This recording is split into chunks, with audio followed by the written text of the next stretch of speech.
When you think of vigilante justice, what comes to mind?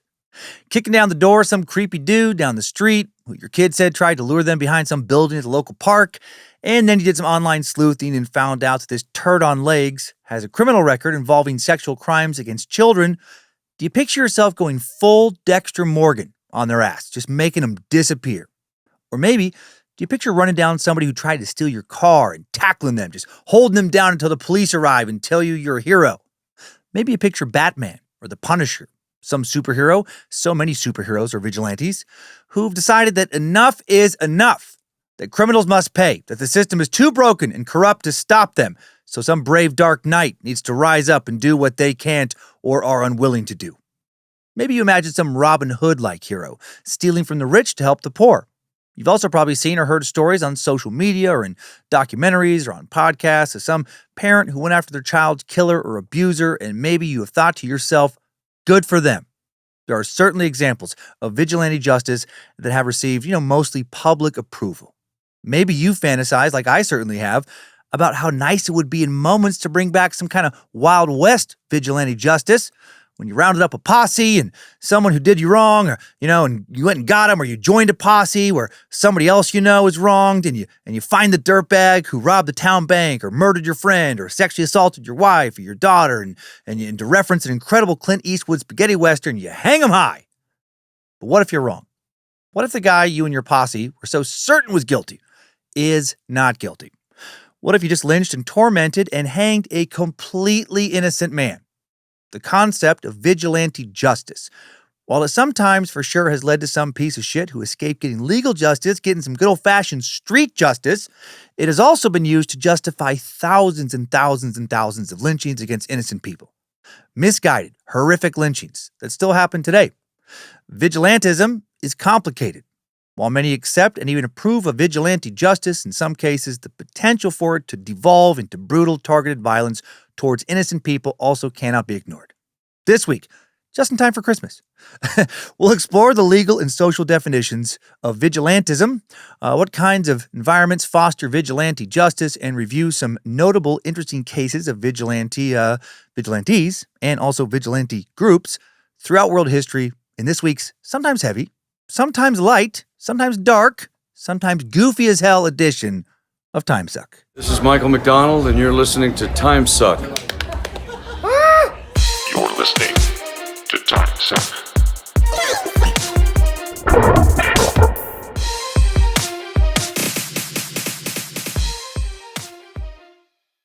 Happy holidays. Happy Monday, and welcome back to the Cult of the Curious, you fucking weasel. I know exactly what you did. I don't look around like it's somebody else. I'm talking to you. No, that was weird. I'm Dan Cummins, cult critic, amateur historian, professional rascal, person who's probably, fairly mentally unstable most times. You are listening to Timesuck. Hail Nimrod, hail Lucifina, praise be to good boy Bojangles, and glory be to Triple M. No announcements today other than, I hope you're getting a chance to spend some time with some people you love right now. And if you're not, I hope you love yourself right now. I hope you love yourself regardless. But I do hope you are getting at least a little bit of downtime, a little bit of reflection time at this point in the year. And I hope you're looking forward to the start of a new year. All right, let's move into this topic now. I feel like this week's episode is especially thought-provoking. There's going to be some moments where you will probably think that is why vigilantism is obviously so fucked up. That's why we can't ever do that. Got to let the law and the court sort it all out. But then there's going to be some other moments of, oh, shit. Okay. All right. Vigilantism actually made an incredible amount of sense there.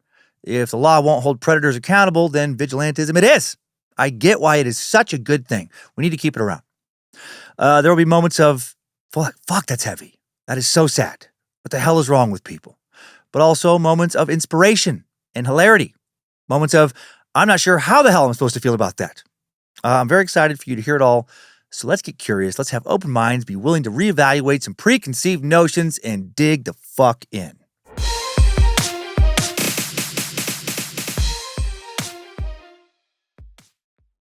Beginning today with an overview, defining vigilante justice and analyzing some different aspects of vigilantism. That is how it's pronounced. I checked so many times. My brain still wants to go vigilantism.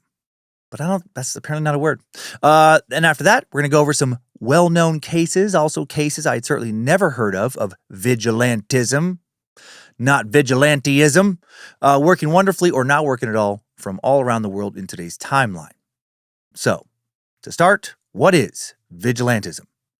Vigilantism is defined by my dad as, quote, a whole bunch of fun and one of the only things that makes life worth living. Just give me a name, Danny. Give me a name. I'll make sure that motherfucker goes away for good and nothing, will ever be traced back to you or your family. I work real light and I work real clean. Okay, vigilantism is actually defined as the act of preventing, investigating, and punishing perceived offenses and crimes without legal authority. A vigilante is one who partakes in vigilantism or undertakes public safety and retributive justice without commission, as in for free, as opposed to a mercenary who will dish out justice or wanton murder for a price. The term comes from the Italian word Maserati Bugatti Spaghetti Antonio Banderas. Vigilante, meaning sentinel or watcher. Of course, fucking watchers over there, Italy. Makes me think of that monster of Florence. People jerking off on the hills, from the hills, not on them. Well, both, I guess. And also comes from the Latin vigilans. According to political scientist Regina Bateson, a professor at the University of Colorado Boulder, vigilantism is, quote, the extra-legal prevention, investigation, or punishment of offenses. And there's three components to this definition. First is extra-legal, done outside the law, right? That's key. Second, prevention, investigation, or punishment. Vigilantism requires specific actions, not just attitudes or beliefs, right? Obviously, like just sitting around thinking like I should fucking get that guy. Not the same as I'm getting that guy. And then three, offense. Vigilantism is a response to a perceived crime or violation. Other scholars have defined collective vigilantism as group violence to punish perceived offenses to a community. And we will see some collective vigilantism today, some pretty cool examples of it, actually. According to author Les Johnston, vigilantism has 6 necessary components. 1, it is planned or premeditated. 2, it is carried out by private volunteers. 3, it is a social movement. 4, it involves or threatens the use of force. 5, it occurs when established societal norms are perceived to be threatened. And 6, its primary goal is to enforce safety and security, especially to its participants by combating crime. Vigilantism has existed for as long as humans have existed, I would imagine, long before it ever had a legal definition, right? Since some slightly smarter than monkey cave ape was sitting around thinking, hey, I don't like how Bobo always bops us on the head with a bone and takes our food. Let's do something about it. Let's bop Bobo back. Vigilantism has parallels with the medieval custom of private wars or vendettas. Acts of vigilantism can also be found in a variety of ancient texts, including books in the Bible. Right? The whole eye for an eye, motherfucker. For example, Genesis 34 describes the abduction and rape of Dinah, the daughter of Jacob, in the city of Shechem by the king's son. Dinah's brothers, Simeon and Levi, then kill every single dude in the city and rescue their sister, which seems a bit excessive to kill all the men. But I like the spirit. I like the spirit of what they did. Aspects of vigilantism are often featured in folklore and tales of outlaws. The tale of Robin Hood, probably the most classic example of vigilantism. Long before comic books gave us masked crusaders or gritty anti-heroes, Stalk of the Night, medieval English folklore gave the world one of history's most enduring vigilantes. A man who did not need superpowers, just a bow, forest full of loyal weirdos, and a deep hatred for unfair taxes. Robin Hood, the green-clad outlaw of Sherwood Forest, still stands as one of the most iconic figures in a long human tradition of saying, nah, fuck that, to corrupt authority. Interestingly, we don't have an author for the story of Robin Hood. Also doesn't seem we actually have a real Robin Hood, at least not a single real person who existed by that name. Instead, Robin Hood's a legendary folk hero, emphasis on folk, whose stories evolved out of various English folklore tales, most likely an amalgamation of various real ancient outlaws. Early ballads from the 1400s portray him entirely as an outlaw, not as a nobleman, and the famous steal from the rich to give to the poor, that narrative did not develop until much later. The legend's roots stretch back to folklore from the 13th or 14th centuries, when ballads, poems, and tavern tales, gotta love a tavern tale, began circulated about a rebellious archer who robbed from the rich and gave to the poor.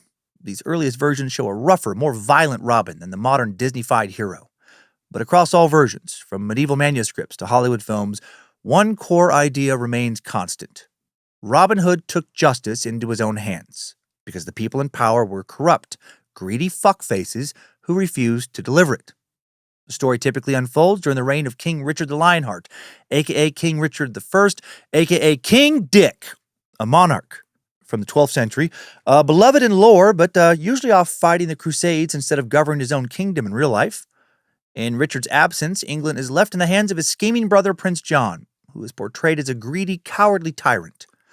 Under John's rule, landowners and peasants alike suffer crushing taxes, unlawful seizures, brutal enforcement by corrupt officials, most famously the Sheriff of Nottingham.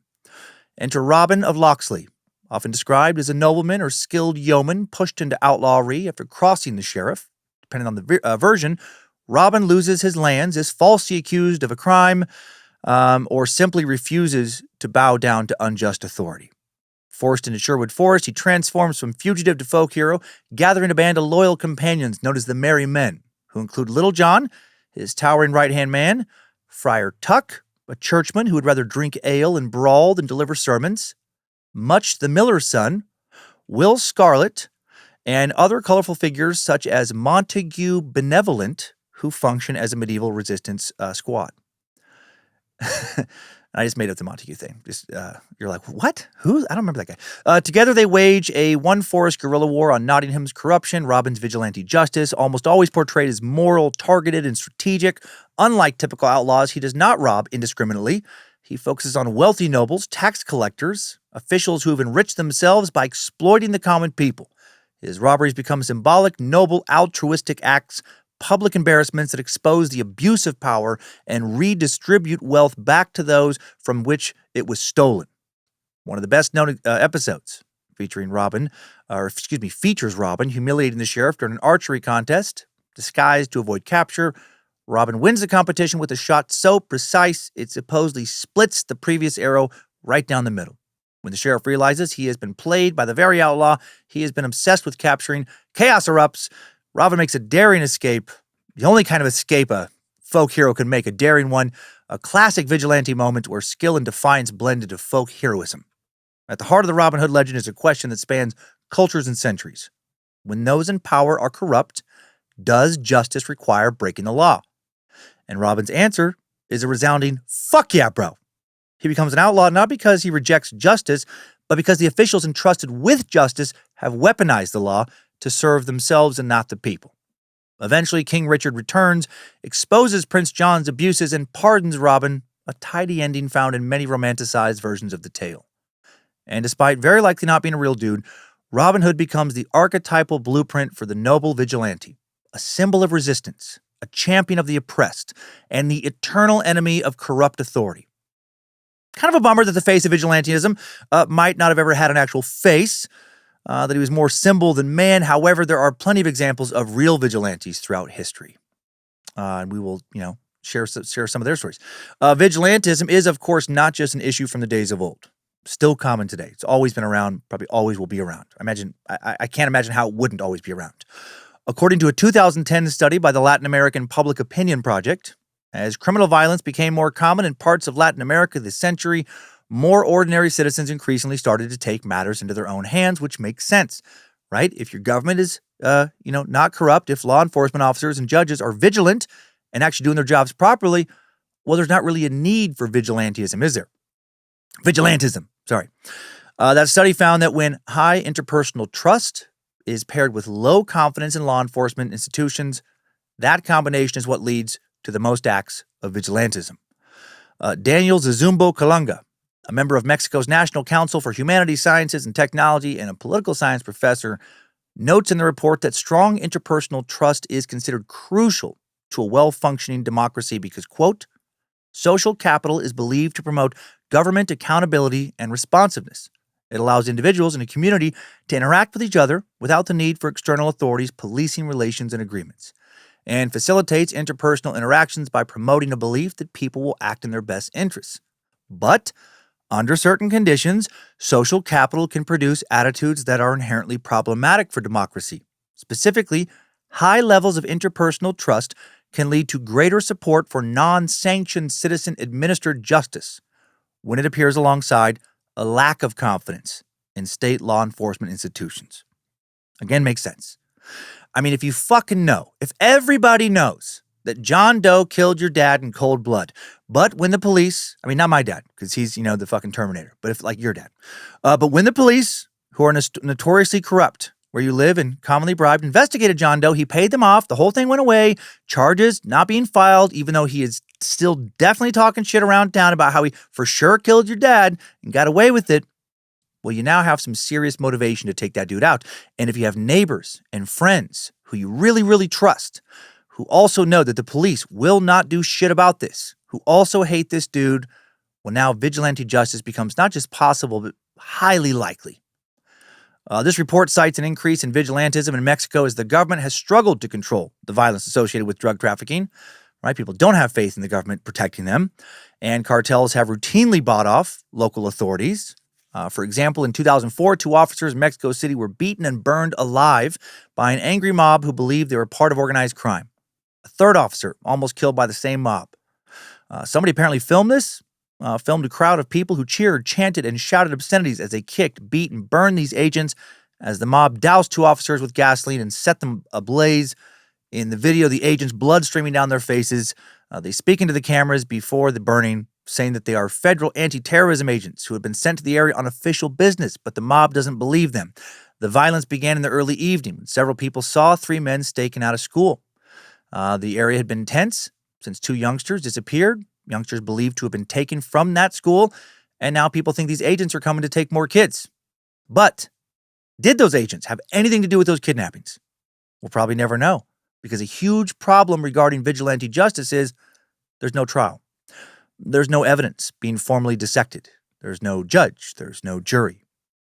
In 2008, approximately 20% of respondents to the Latin American Public Opinion Project survey of public opinion in Mexico openly supported vigilante justice, right? Largely because of all the corruption of the government. The study concluded the effect of interpersonal trust on support for vigilante justice is contingent on the confidence that citizens allocate to the institutions in charge of law and order.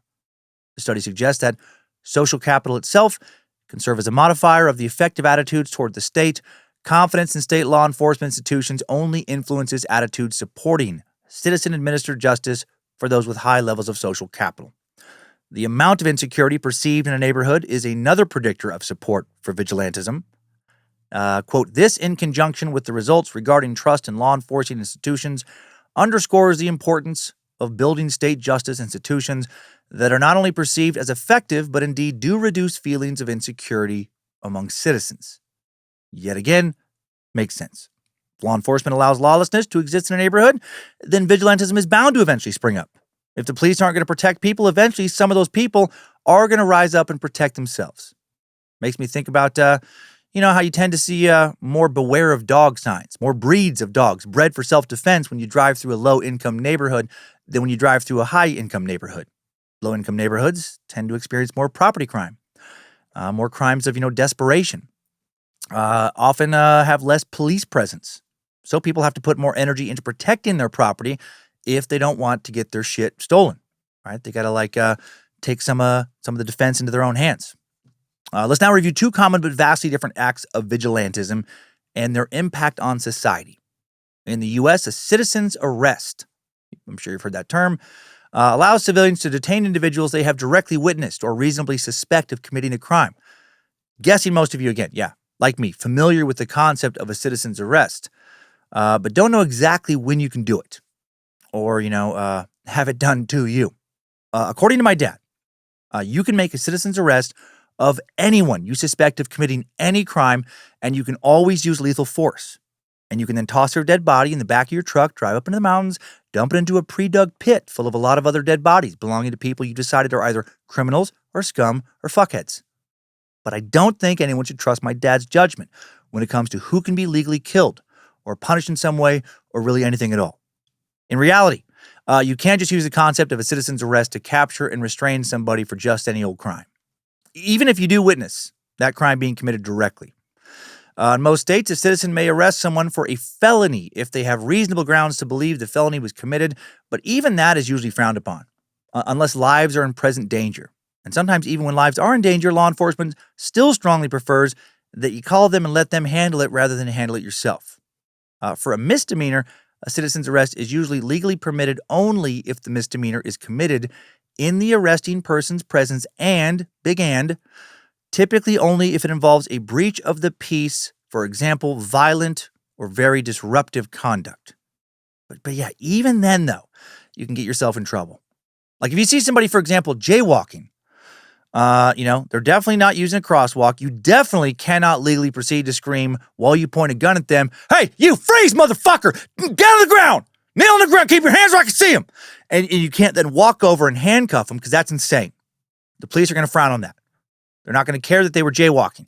They will care very much that you've pulled a gun on an unarmed citizen and essentially have kidnapped them when you've handcuffed them. Also can't grab some kid you see shoplifting at Barnes & Noble, while you're there doing some holiday shopping. Just slam him to the ground, kneel on him, until the police arrive. You don't even work there. You're not security. Fucking take it down a notch, right? You're not Rambo. Nothing is over! Nothing! You just don't turn it off! You do turn it off. You do need to turn it off sometimes. Yeah, not your job to catch criminals. And in fact, while they might get arrested for shoplifting or charged, you're probably going to get arrested for assault. Yeah, citizen's arrests are legally usually something to avoid unless the person is attacking others, attacking you, about to attack others or you. If the private individual misidentifies a suspect, uses excessive force, or detains someone without meeting the required legal standard of probable cause, which is subjective, they will almost certainly face criminal charges and or civil lawsuits. Yeah, best to avoid, just whenever possible, just don't. This liability has led to many states discouraging citizens' arrests and practical guidance, even though statutes, many of them old statutes, still do permit them. Modern police departments almost universally advise against private individuals attempting arrests unless absolutely unavoidable. Yeah, most modern law enforcement not fans of vigilantes. Idaho's citizens' arrest statute leaves a lot to be desired, in my opinion. I think it's real vague. According to statute 19-604, when a private person may arrest another, 1, for a public offense committed or attempted in his presence. I mean, that's a lot of things. 2, when the person arrested has committed a felony, although not in his presence. Okay, that's crazy. 3, when a felony has been in fact committed and he has reasonable cause for believing the person arrested to have committed it. Reasonable cause, I don't know that a lot of people are good at deciphering reasonable cause. Right? This statute makes it seem to me like you can arrest almost anybody for just thinking that they did some shit. Kind of makes me want to test it, Maybe arrest some dude across the street who I think is just kind of an asshole. And then when the officers, show up, have him detained. I thought he knocked over my mailbox, officer. No, I didn't see him do that, but look at him. He looks like the kind of dude who would do that, right? Probable cause, motherfucker. As a good example of why you should not take the law into your own hands, let's look at something that happened last year just north of me in Bonner County, Idaho. Early last year, and I feel like Idaho is probably more relaxed than most states about this kind of stuff, and this guy still got in trouble. Early last year, a bizarre, troubling episode played out that ended with the county paying a civilian $200,000 and issuing a formal apology in order to get them to drop other charges and criminal charges, all because an elected official decided to play law enforcement and try to make citizens' arrests during public meetings. The man at the center of the controversy is David Bowman, local resident, who'd been attending county commission meetings and criticizing officials over their use of a sergeant-at-arms to enforce public comment rules. Bowman had sent emails to commissioners expressing frustration with how public participation was being handled. Emails that one commissioner, Luke Amat, didn't care for. He claimed they were threatening enough to justify removing Bowman from public meetings by force. What did Amat do about them? Well, instead of calling the sheriff or even, using standard procedure, he declared that Bowman had trespassed when he came to this public county meeting, and then he physically detained him under the theory of a citizen's arrest not once but twice. Bowman was hauled off to jail during a January meeting, released without citation. Then when he showed up again in February, dude fucking grabbed him and hauled him out again, arrested a second time after a formal vote cropped up ostensibly to back up the trespass claim. But they don't get to decide how the law works. Bowman was not committing a violent crime, was not threatening anyone with imminent harm. He was participating in a public meeting and objecting to the actions of public officials. Obnoxious, yes. Illegal, no. Amat used a shaky interpretation of citizens' arrest authority, one that was not grounded in clear legal justification to physically remove and jail him, and the fallout was pretty swift. The county ultimately settled Bowman's lawsuit for $200,000. Nearly all of that for physical injuries he sustained during and after the arrest, and they issued a public apology for violating his constitutional rights. The settlement explicitly recognized that Bowman's rights were violated and that he only had his rights restored by seeking redress through the courts. County chair at the time, Asia Williams, read a statement acknowledging that Bowman had been wrongly treated and that Bonner County needed to reaffirm its commitment to the rule of law and constitutional rights. Luke Omot, lucky he didn't have to pay him out personally. Also lucky he didn't get criminal charges filed against him, which he easily could have. All because he didn't like some guy at his meeting, a fucking county commissioner's meeting. If you do make an arrest, you have to promptly call the police or quickly deliver the detained person to law enforcement. Holding somebody longer than a time deemed necessary can result in charges of false imprisonment or kidnapping. In the 2020s, several high-profile cases, particularly the killing of Ahmaud Arbery in Georgia, which we will look at here soon, put renewed scrutiny on citizens' arrest laws. There were more calls for people not going fucking vigilante. In 2021, Georgia actually formally repealed its Civil War-era citizens' arrest statute, becoming the first state to largely eliminate the practice, while still allowing narrow exceptions for business owners, security personnel, and off-duty officers.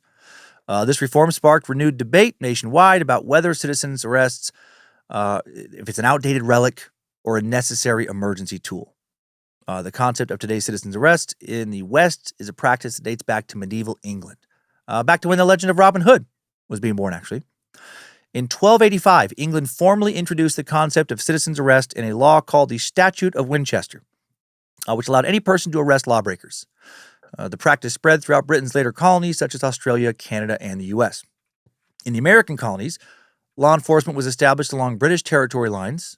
However, rapid migration westward led to a region in North Carolina without a strong local government. And it was here that the only major vigilante movement started in colonial America. They called themselves the Regulators. We'll learn more about them in today's timeline as well. Today in England and Wales, citizens' arrests are permitted by the Police and Criminal Evidence Act of 1984, but they are called any person arrest. Okay, the history of the U.S., refocusing on America, has proven that it can be easy to seriously abuse the power of a citizen's arrest. For a large part of our history, only white men could make citizens' arrests, and then this power was unsurprisingly used primarily to intimidate enslaved and free black people. Lynching became a prominent and terrible form of vigilantism in the Civil War and Jim Crow eras. And I mean, it's continued in some form until the present. According to the NAACP, white Americans used lynching to terrorize and control black people in the 19th and early 20th centuries. And that's not some woke shit. That's just truth. That's fucking history.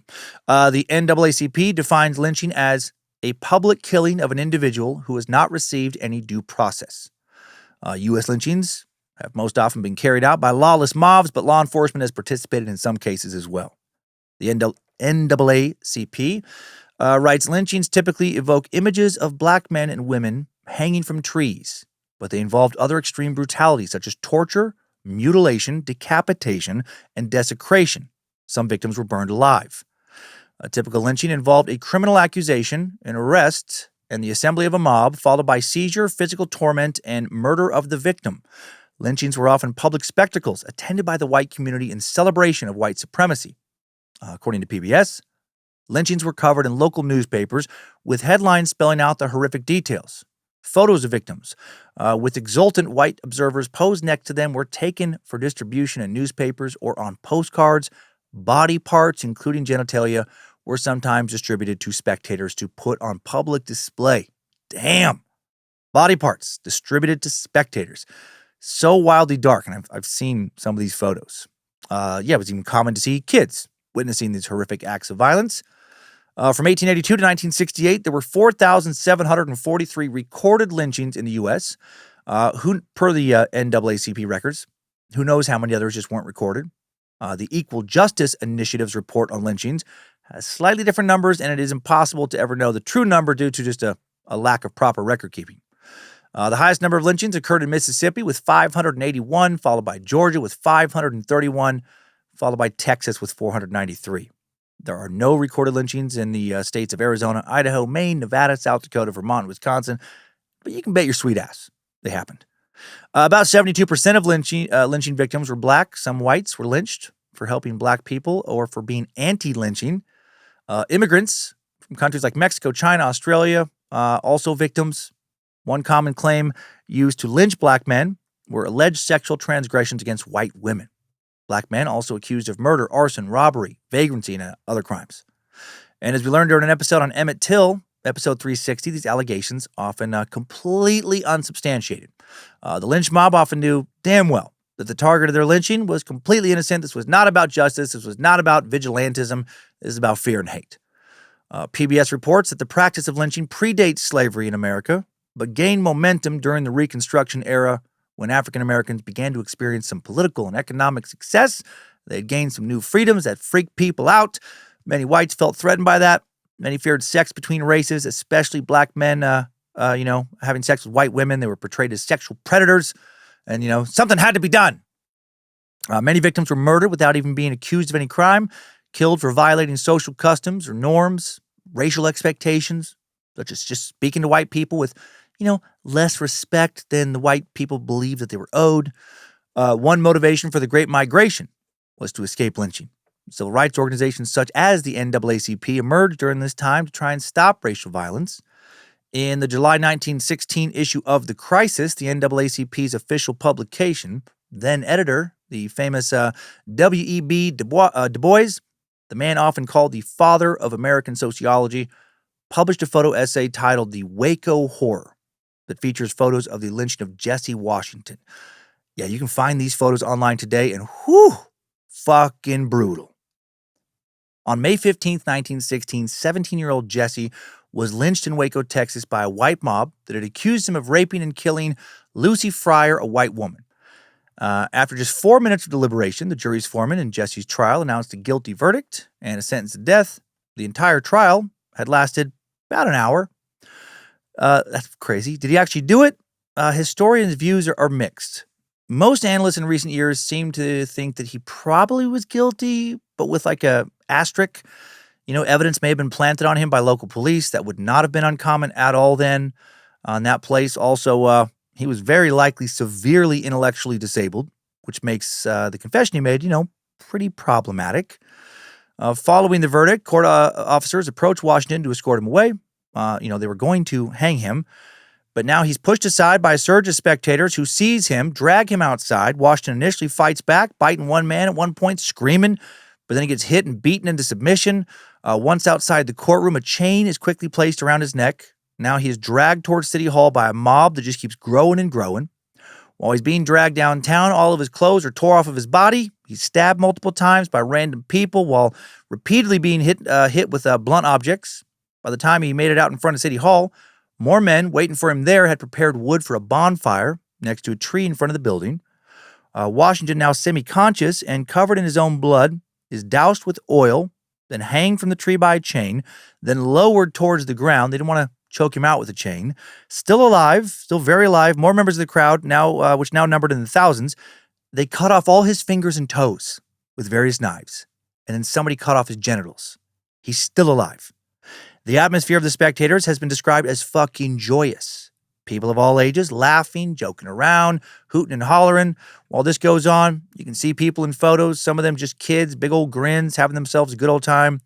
The fire is eventually lit, and Washington, still alive, now repeatedly raised and lowered back down into the flames, screaming wildly until he finally burns to death.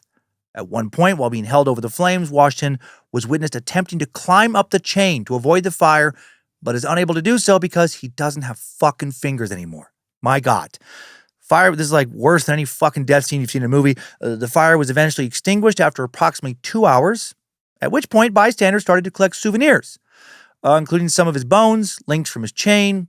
One attendee grabbed part of his genitalia. A group of kids, apparently little kids, started to snap the teeth out of his head and then started to sell them as souvenirs. Just little fucking ghouls. Still not done. What was left of his body was then dragged behind a horse throughout town. Washington's remains finally transported to Robinson, where they were publicly displayed until a law officer obtained the body late in the day and buried it. My God.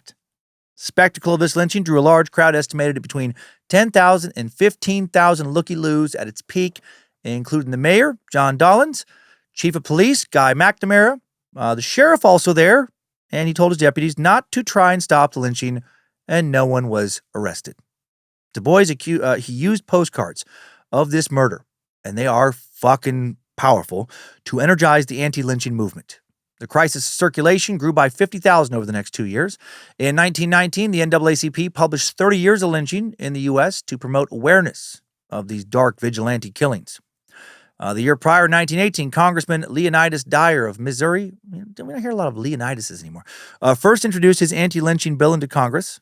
NAACP supported passage of the bill, but then it was defeated in the Senate.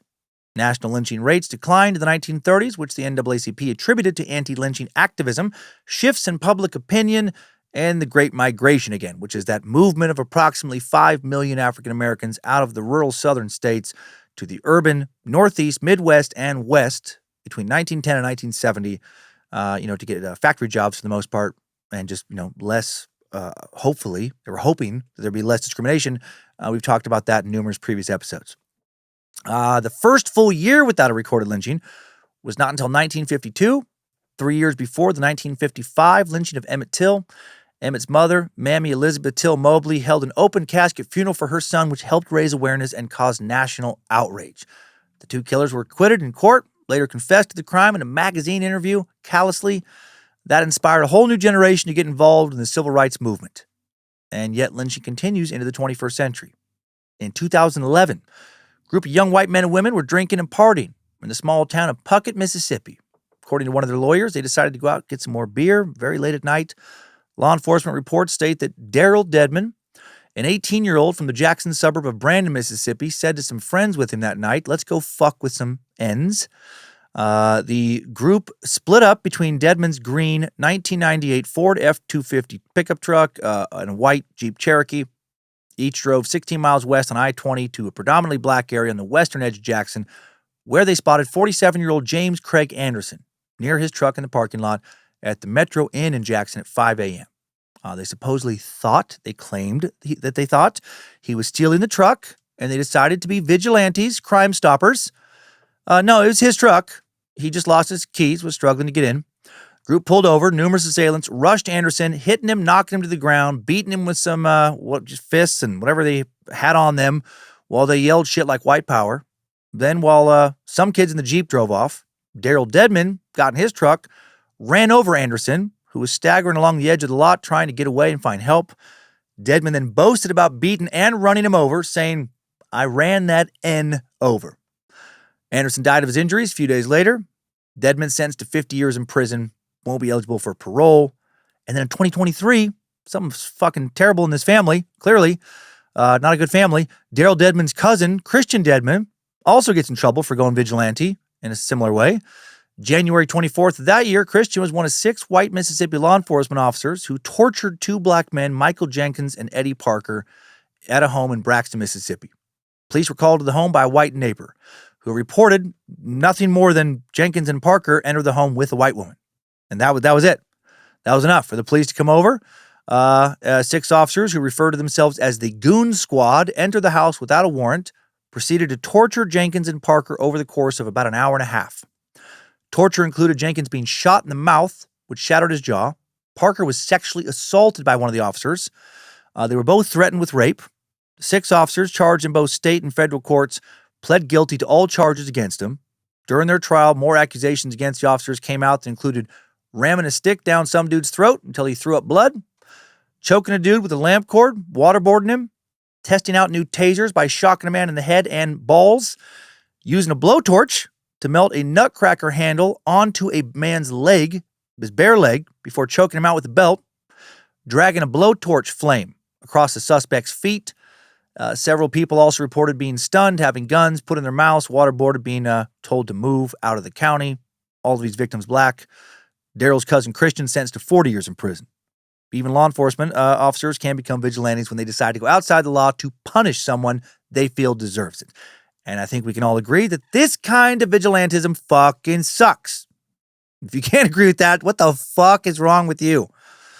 Amy Kate Bailey, a professor and sociologist at the University of Illinois at Chicago, told ABC News that lynchings in America have historically been used, quote, to send a message of acceptable and unacceptable behavior and to signify who's in power and who's not. Bailey's research on lynching victims found that social marginality increases the likelihood of being targeted in violence by a vigilante mob. Another very recent example of this was the murder of 25-year-old Ahmaud Arbery, February 23rd, 2020, that I briefly mentioned earlier. Gregory McMichael and his son Travis chased Arbery in their truck after they saw him jogging in their neighborhood. He's just out jogging, and they falsely believed he was responsible for several break-ins in the area. No evidence has ever emerged that he had anything to do with the crimes Greg and Travis thought he was responsible for. Their neighbor, William Bryan, the fucking three of these guys, when you see them in videos, it's like they shared one brain cell. They are exactly who you think they are. Also joined the chase, blocked Arbery from escaping. Travis fired the shot that killed Arbery. Bryan recorded footage of the shooting. And on August 8th, 2022, Gregory and Travis McMichael both sentenced to life in prison for federal hate crimes.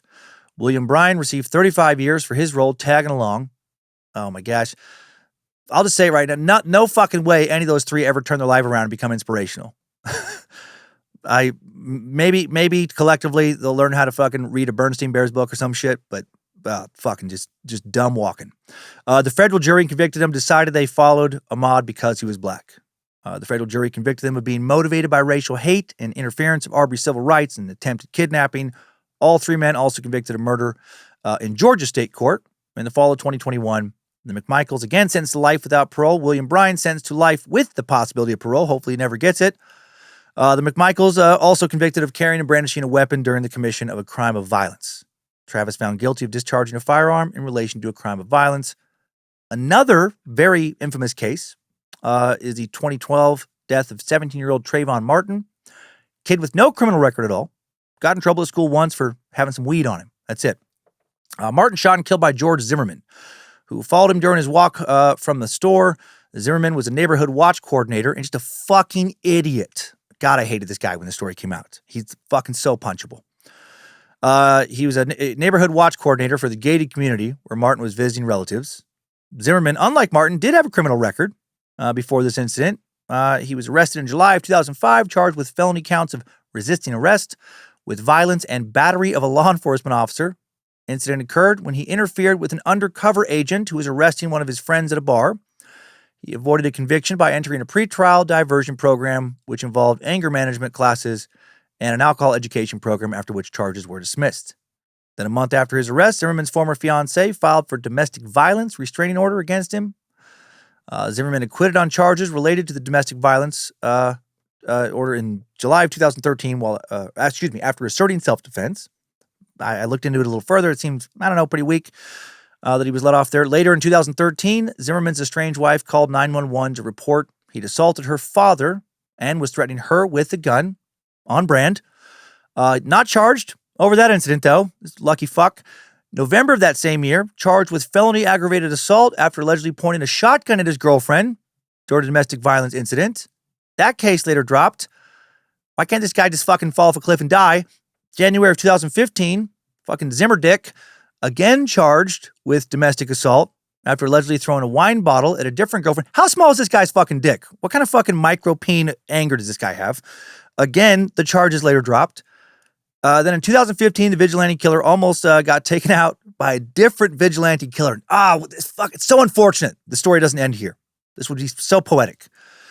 September 9th, 2014, Zimmerman named by police in a road rage incident, in which another driver, later named by police as Matthew Apperson, claimed Zimmerman followed and threatened him. Zimmerman later claimed in testimony that Apperson approached him over a rear tire leaking air, which Zimmerman was already aware of. He explained this to Apperson before Apperson asked if Zimmerman knew he was, quote, wrong for killing that little black boy. Zimmerman lost Apperson after the two stopped at a gas station, and Zimmerman drove off. Then on May 11, 2015, Apperson shot at Zimmerman while the two were driving in separate cars on a street in Lake Mary. Zimmerman was grazed by some glass and metal shards when the bullet broke through his passenger side window. It's unfortunate it didn't just hit him right in the fucking eye. Stopped by the metal window frame, the bullet causing minor facial injuries from flying glass and debris. Zimmerman flagged down. A police officer was taken to the hospital. Apperson maintained that Zimmerman was the aggressor and that Apperson acted in self-defense. Zimmerman also had a gun with him at the time of the incident, but Zimmerman's attorney said that, quote, George absolutely denies having shown it, waved, displayed, pointed it. A Lake Mary police spokesman said that the investigation has proven that George Zimmerman was not the shooter. May 15, 2015, Apperson jailed in Sanford, Florida with a bond of $35,000. While free on bond, Apperson accused, convicted, and jailed for disorderly conduct, resulting in his bond being revoked. Lake Mary Police Department, quote, learned that Apperson has exhibited unusual behavior in which he had recently been admitted to a mental institution. It appears that Apperson has a fixation on Zimmerman and has displayed some signs of paranoia, anxiety, and bipolar disorder. But also, guy has pretty good compass when it comes to who he should kill. If he has to just kill somebody. If he has to kill somebody. Zimmerman, is he really a bad choice? September 22nd, 2015, a judge ruled Apperson would stand trial for second-degree attempted murder, along with one count of aggravated assault, one count of shooting into an occupied vehicle. Apperson was convicted of attempted murder, aggravated assault with a firearm September 16th, 2016. Then on October 17th of that year, he's sentenced to 20 years in prison on the charge of attempted second-degree murder, also given a 15-year concurrent sentence for aggravated assault stemming from the same incident. What a bunch of drama. And how fucked that he goes to prison for 15 to 20 years for trying to kill a guy who did not go to prison at all for not just attempting to kill, but definitely killing an innocent teenager. November 11, 2016, it was reported that Zimmerman had been kicked out of a bar in Central Florida. A deputy had been called to the bar in order to investigate a claim of battery involving a female friend of Zimmerman and was reviewing surveillance footage with the manager, when Zimmerman began yelling, like screaming at a waitress. Of course, according to the manager, this is one of several incidents started by Zimmerman at this place, and he wanted him removed for trespassing. Female employee told the police she'd attempted to collect the group's bill, and then Zimmerman grabbed the credit card from her hand and started to scream at her. The deputy stated that before Zimmerman left, he told the manager, I didn't know you were an N-bomb lover. And after that, he mostly falls off the historical record. Oh, Zimmerman, not exactly coming across as some type of Robin Hood vigilante, is he? Super shitty example of a vigilante. I hope that, currently when this podcast airs, he's fucking lying dead to ditch somewhere. Truly, fuck him. Now, before diving into today's timeline, and I realize some of these acts I've already mentioned could have easily been placed into the timeline, let's take a look at how other countries view vigilantism. Not all of them. We're not going to go through every country. That'd take way too long. Vigilantism barely tolerated in some countries, actively encouraged in others. In 2020, Euro News interviewed two men identified as Patrick Phipps and Cleveland. It's kind of a funny combo, who called themselves pedophile hunters. Fuck yeah. Time for some uplifting examples of vigilante justice. Bojangles, strapped up, ready to join those pedo hunters. They would go into online messaging platforms for kids and pose as a 12-year-old girl waiting for the men to message them. At the time of the article, they were looking for a man who had sent some nude photos to their fake account asking for child porn in return. They'd already found out the suspect's name, date of birth, and profession, and they intended to go to his house to conduct a citizen's arrest, and then did just that 8 days later. They confronted the man with his messages and photos, broadcast him being confronted online before they called the police. Patrick Phipps had, at the time of that article, over 5 years ago, reported over 600 alleged sexual predators to the authorities. Hail Nimrod. That is incredible work. Authorities he has worked with believe this practice obviously has helped put a lot of dangerous criminals in prison. But they also think it's not ideal. Dan Vajovic of the Cambridge Police explained, these groups of pedophile hunters cause us more problems than they help solve. Sometimes these groups become illegal by hitting people, hiding evidence, and committing extortion or blackmail. Fair. But also, Patrick Phipps in Cleveland don't seem to have done that, so while some pedo hunters do more harm than good, others, working with law enforcement, do more good than harm, I have to believe. It was reported that in Scandinavia, the Netherlands, Germany, and the UK, a multitude of vigilante groups have more than 3 million total members. Man, some unsurprisingly, are much more active than others, some members in name only. In The Hague, in the Netherlands, men and women volunteer to patrol the city twice a week at the time of this article. They even had an app, may still have it, for their groups to alert local authorities about damage to public works or crimes. Crime has been falling since 2012 in the Netherlands, while the number of prevention and self-defense groups has risen. Coincidence? Or has crime been decreasing because of the rise of these groups? Sociologist Shanna Melbaum told Euronews that these groups are actually more prevalent in areas with low crime rates. She explained, quote, "It would be much more logical to have these kind of neighborhood watch groups in unsafe areas, but this is not often the case. People feel the need to feel safer when they are in very secure neighborhoods. The conclusion of our research is that these groups have no real influence on the crime rate in their neighborhood." That's a bummer. Fear of other people, specifically foreigners, seems to be the motivating force behind many of these vigilante groups in Europe. For example, the NPD, similar to the neo-Nazi movement in Germany, created a video stating that they intended to secure the city of Hamburg against, quote, migrant attacks. Damn it, idiots. Focus on pedos, not migrants. Focus on criminality, not fucking culture or color, you dumb motherfuckers. Criminologist Mark Schulenberg believes vigilante groups like this tend to lead to further discrimination, stigmatization, there we go, and ethnic profiling. He told Euronews, it's like my fucking brain is like, oh, we're going with R words, Euro? Let's just carry that over into news.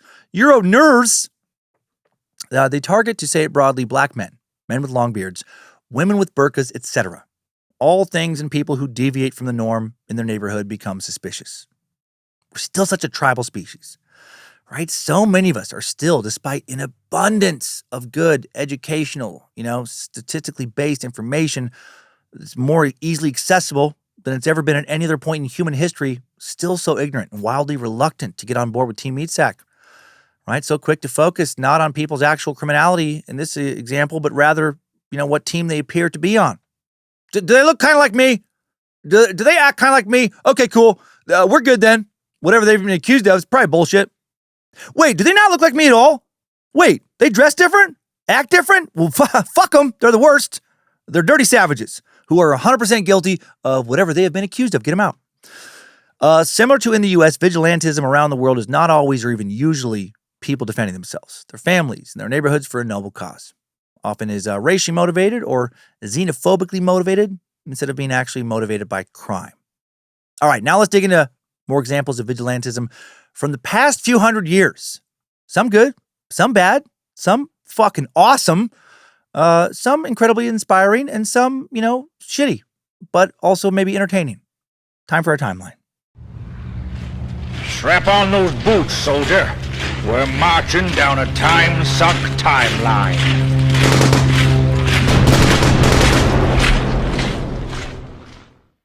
Going to start things off talking about the regulators, who I mentioned earlier. A group of 18th century settlers who fought against unjust laws and taxation. And the regulators are, of course, close associates of Warren G. and Nate D.O.G. of the LBC. Regulators. We regulate any stealing of his property. We're damn good, too. But you can't be any geek off the street. Gotta be handy with the steel, if you know what I mean. Earn your keep. Yep. Regulators! Mount up!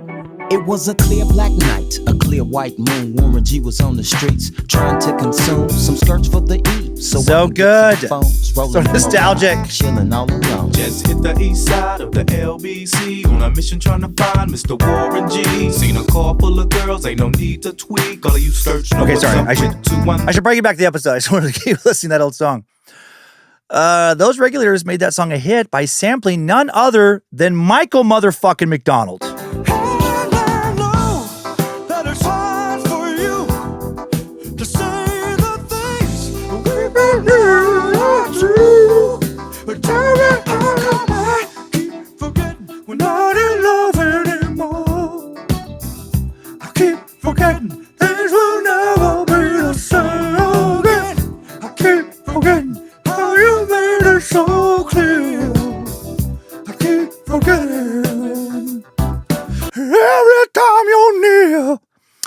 The regulators I'm talking about today were residents of North Carolina's backcountry, many of them notoriously fiery Scot-Irish immigrants who believed that the royal government officials loyal to Britain were charging illegally excessive fees, falsifying records, and engaging in other crimes and mistreatments, such as unfairly taxing less productive inland land at the same high rate as more fertile land near the coast.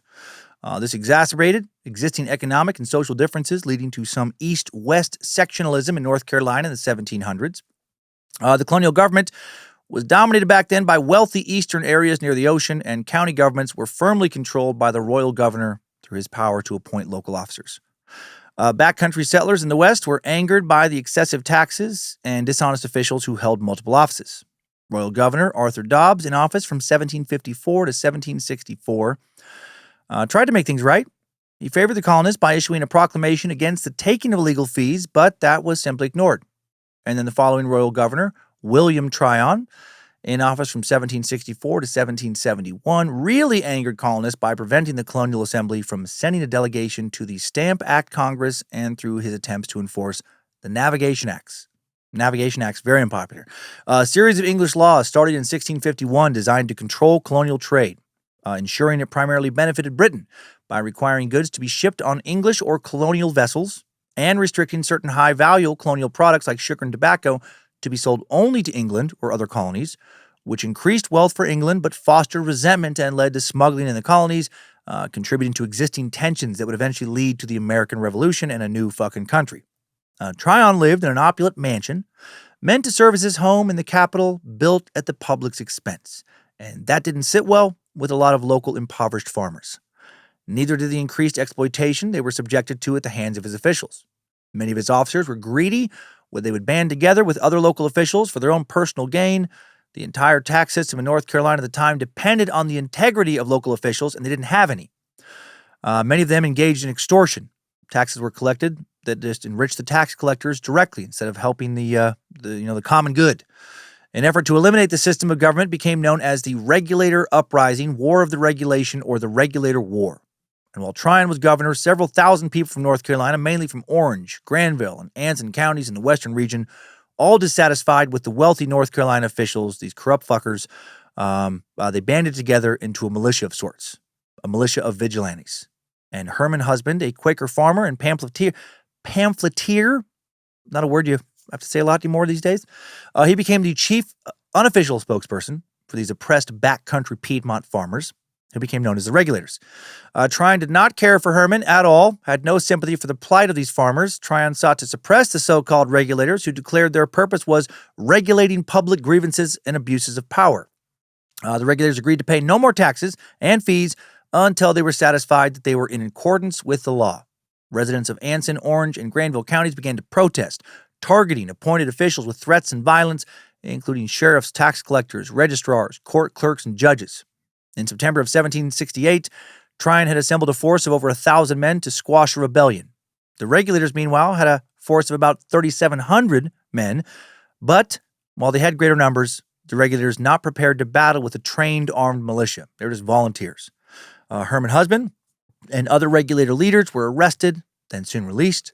In 1769, Herman and John Pryor, another key figure of the movement, were elected to the Colonial Assembly as county representatives, but sadly, the Regulators had little influence in the assembly, and the concerns of backcountry farmers still not addressed. The court met at Hillsborough, September 1770, and the Regulators directed their anger at Crown Attorney Edmund Fanning. The Regulators disrupted court proceedings by beating Fanning. Fuck yeah, just fucking start a beat. Hey, son of a bitch, you're not going to listen to us? Well, we'll fucking slap you around then. You think because you're attorney, we can't fucking punch you in the face? And then they drove him out of town, and they ransacked his home. In 1771, a special term of court was called in Hillsborough. Judges hesitated to attend. Yeah, they didn't want to get beat up. So Governor Tryon called on the militia to protect him. The Regulators sought a public meeting with officials to discover, quote, whether the free men of this county labor under any abuses or power or not. Officials ignored the call for a discussion and a request for an explanation of other recent events, which just added fuel to the fire. Governor Tryon then ordered the militia to head to the western frontier and confront the Regulators. And on May 16, 1771, 1,000 of his men and officers met a force of about 2,000 Regulators at Alamance near modern-day Burlington. The Regulators tried to talk with Tryon. He agreed only if they would disperse and lay down their arms within the hour. When the Regulators were like, oh, fuck that, suck our dicks, Tryon sent an officer to inform them he would fire on them if they did not disband. And the Regulators replied with, my homie Nate. 16 in the clip and 1 in the hole. Nate Dogg is about to make some bodies turn cold. Now they dropping and yelling, it's a tad bit late. Nate Dogg and Warren G had to regulate. That's fucking exactly what they said. No, wrong Regulators again. They replied with, fire and be damned. which, similar. After 2 years of fighting, the regulators ran out of... did I say 2 years? They fought for 2 years straight. They didn't sleep. No, 2 hours. They fought for 2 hours. A little bit different.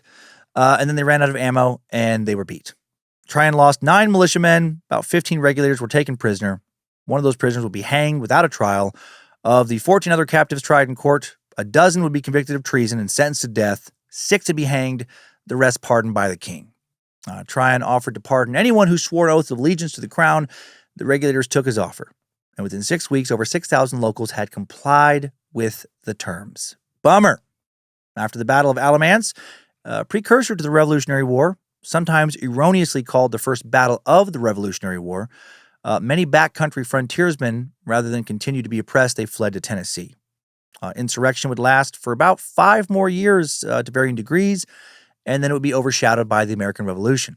So unfortunately, this early act of vigilantism didn't actually accomplish a whole lot for the side of the vigilantes, but I do think their cause was just. And good on them for being brave enough to actually fight to stand up against tyranny. 1851, another group of vigilantes out in the Wild West of America would actually get some shit done. The San Francisco Committee of Vigilance, which is a bit of a misnomer because that was actually a number of committees that would pop up under that name. Like a committee would pop up, deal with crime, disband, only to have a new committee of the same name reassemble and deal with more crime later. And then that cycle just kept going. Between 1848 and 1851, following San Francisco turning into a major port after gold, there's gold in them hills, was discovered 130 miles inland at Sutter's Mill, setting off a massive California gold rush. The population soared from about 1,000 people to about 35,000 people. So it increased 35-fold in 3 years. And that explosive growth overwhelmed law enforcement. And that led to the organization of these committee vigilante groups who would end up hanging 8 people, force several elected officials to resign, and a whole bunch more. The first committee formed June 9th, 1851, with a written doctrine declaring its aims, and it hanged John Jenkins of Sydney, Australia, June 10th, after he was convicted of stealing a safe from an office in a trial organized by the committee. The June 13th Daily Alta, California, printed the following statement regarding the group's formation and punishment of Jenkins. Whereas it has become apparent to the citizens of San Francisco that there is no security for life and property either under the regulations of society as it at present exists, or under the law as now administered. Therefore the citizens, whose names are hereunto attached, do unite themselves into an association for the maintenance of the peace and good order of society, and the preservation of the lives and property of the citizens of San Francisco, and do bind ourselves, each unto the other, to do and perform every lawful act for the maintenance of law and order, and to sustain the laws when faithfully and properly administered, but we are determined that no thief, burglar, incendiary, or assassin shall escape punishment, either by the quibbles of the law, the insecurity of prisons, the carelessness or corruption of the police, or laxity of those who pretend to administer justice. Feels like that reporter was definitely pro-vigilante committee.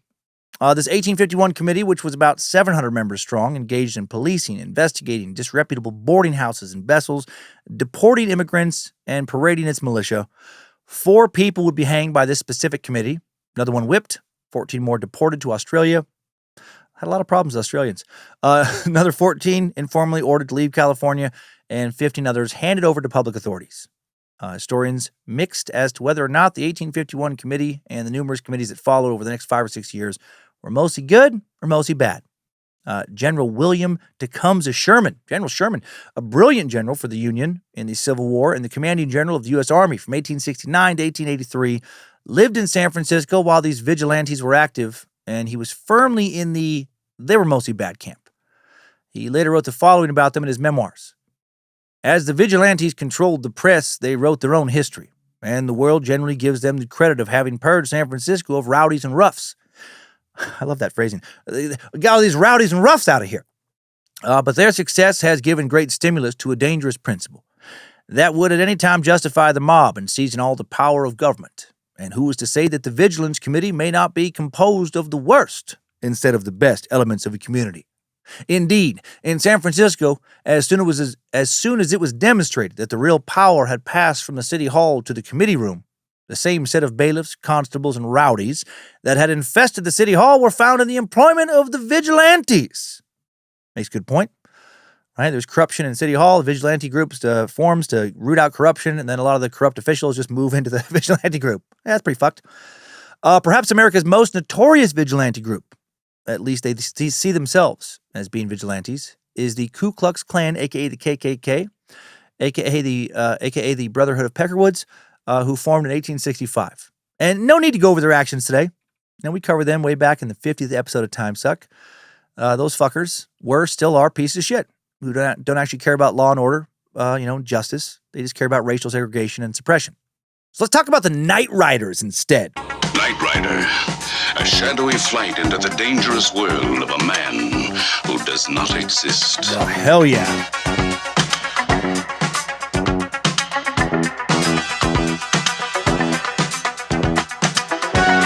Get fucking pumped up. I don't even know why. Michael Knight, a young loner on a crusade to champion the cause of the innocent, the helpless, the powerless, in a world of criminals who operate above the law. Yes, that's the vigilante we need, fucking Night Rider.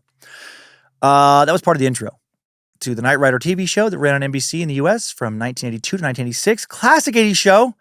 It's kind of like a David Hasselhoff. It's kind of like part Batman, part RoboCop with a fucking cool-ass Trans Am named Kit thrown into the mix. Real Night Riders now. At the turn of the 20th century, long before Kentucky became known primarily for bourbon, basketball, and horses, large portions of the state were caught up in an economically devastating conflict known as the Black Patch Tobacco Wars. There was a period when thousands of small tobacco farmers felt cornered, exploited, financially strangled by a corporate monopoly, and they decided to fight back by forming one of the most organized and violent vigilante groups in American history. Their enemy was the American Tobacco Company, the ATC, run by James B. Duke, which became so large and powerful in the late 1800s that it controlled the price of dark-fired tobacco, an extremely valuable crop used in pipe tobacco and snuff across Europe and the U.S. ATC's monopoly allowed it to dictate take it or leave it prices that were far below what most farmers needed to just to survive. For many, it felt less like a business relationship, more like economic enslavement. In response, a bunch of farmers in western Kentucky and Tennessee attempted to fight back legally and economically by forming the Planters Protective Association, the PPA, in 1904. The PPA tried to organize a cooperative. Farmers would withhold their crops from market until ATC agreed to pay fair rates. It was a fine idea in theory, but like any boycott or strike, it depended on unity. And in almost every farming community, there were non-members who continued to sell to the ATC at low, low prices, fucking hillbillies, scabs, and non-associates, depending on which angry farmer you asked. So now some farmers decided, you know what, fuck the law. It's not just, and it's time to fight it. Beginning around 1905, a secret militant wing of the PPA emerged, the Night Riders. That's a badass name. They were sometimes also called the Silent Brigade. Not as cool. The Night Riders were masked armed vigilantes who rode through the rural Black Patch counties at night, enforcing cooperation through intimidation, arson, and targeted violence. Their message was simple. Join us or die. Kind of. Join our movement. Stop fucking us over by selling to the monopoly, or, get beat up or something. The Night Riders traveled in groups that sometimes numbered over 100 men, all mounted on horses, wearing masks, hoods, or blackened faces, communicating with military-like discipline, often carrying Winchester rifles or shotguns. Their raids followed a pretty predictable but terrifying pattern. They would surround a farm or an entire town in the dead of night, cut off telegraph lines, and deliver justice to those seen as betraying their cause. They burned tobacco barns, destroyed homes, whipped or beat, whipping is a beating. Sometimes beat with a whip, sometimes with something else. Non-members attacked warehouses, attacked warehouses that cooperated with the ATC. In their most infamous raid, the 1907 takeover of Hopkinsville, Kentucky, hundreds of Night Riders rode into town, overwhelmed the local militia, fucking dynamited ATC warehouses, then controlled the streets for hours while townspeople hid indoors. Similar attacks followed in Princeton, Russellville, and other communities. Despite the violence, many local residents were sympathetic to the Night Riders. Rural farmers viewed the ATC as predatory, a monopolistic force backed by wealthy industrialists and distant politicians, while the Night Riders, in their minds, were our neighbors, defending the community's survival. In some counties, sheriffs and judges quietly supported them or at least looked the other way. But as the lawlessness escalated, darker impulses began to creep in, and soon not every victim was a corporate collaborator. Some were just simply personal enemies or people who refused unrelated demands. Lynchings, shootings, retaliatory murders began to blur economic protest with outright terrorism. Damn it, guys. Public support began to erode the more the Night Riders strayed from their original purpose, and soon various state militias were now deployed against them. But also, the federal courts took aim at the ATC monopoly they were fighting, and in 1908 and 1909, after several high-profile arrests and trials, including confessions implicating PPA leaders, the Night Riders' coordinated power collapsed. But the same year the Night Riders fell apart, the U.S. Supreme Court broke up the American Tobacco Company under the Sherman Antitrust Act, destroying the monopoly that had fueled the Vigilante rebellion in the first place. So in the end, they did accomplish what they wanted. The Night Riders remain one of the clearest examples in American history of vigilantism born from real economic desperation. They weren't romantic outlaws. They began as frightened, angry farmers who felt abandoned by the government and justified in using violence to balance the scales. Their story also reveals a dangerous tipping point where community-driven self-defense can mutate into organized terror, and how quickly vigilante justice can become indistinguishable from oppression it claims to fight. Now let's jump ahead a decade to look at another big 20th century American vigilante movement, one sanctioned by the U.S. government. The U.S. entered World War I, April 6, 1917, and because the country needed additional manpower to ensure domestic security while so many American men were now either fighting abroad or stuck on a military base domestically, President Woodrow Wilson appealed to American sense of volunteerism and, quote, vigilante tradition by authorizing the American Protective League. The American Protective League was an organization of private citizens that worked with federal law enforcement. Their mission was to identify suspected German sympathizers and to counteract radicals, anarchists, anti-war activists, and left-wing labor and political organizations. The APL claimed a full 250,000 members at its peak, and similar organizations sprung up, including the Knights of Liberty. Knights of Liberty was an American volunteer nationalist secret society and vigilance committee based in Oklahoma. They claim responsibility for violence against perceived disloyalty to the U.S., and they were a bunch of low-life dipshits, unfortunately. A bunch of brain-dead bullies. Not brave or fit enough to actually fight in the war, but more than capable of ganging up on innocent immigrants and terrorizing them instead. The group's primarily known for the 1917 Tulsa outrage and the 1918 lynching of Ollie Kinkanen in Minnesota, as well as a spree of tarring and feathering events in 1918 in both Wisconsin and California. Leading up to the Tulsa outrage, the Tulsa Daily World reported on the alleged German control of the industrial workers of the World Union.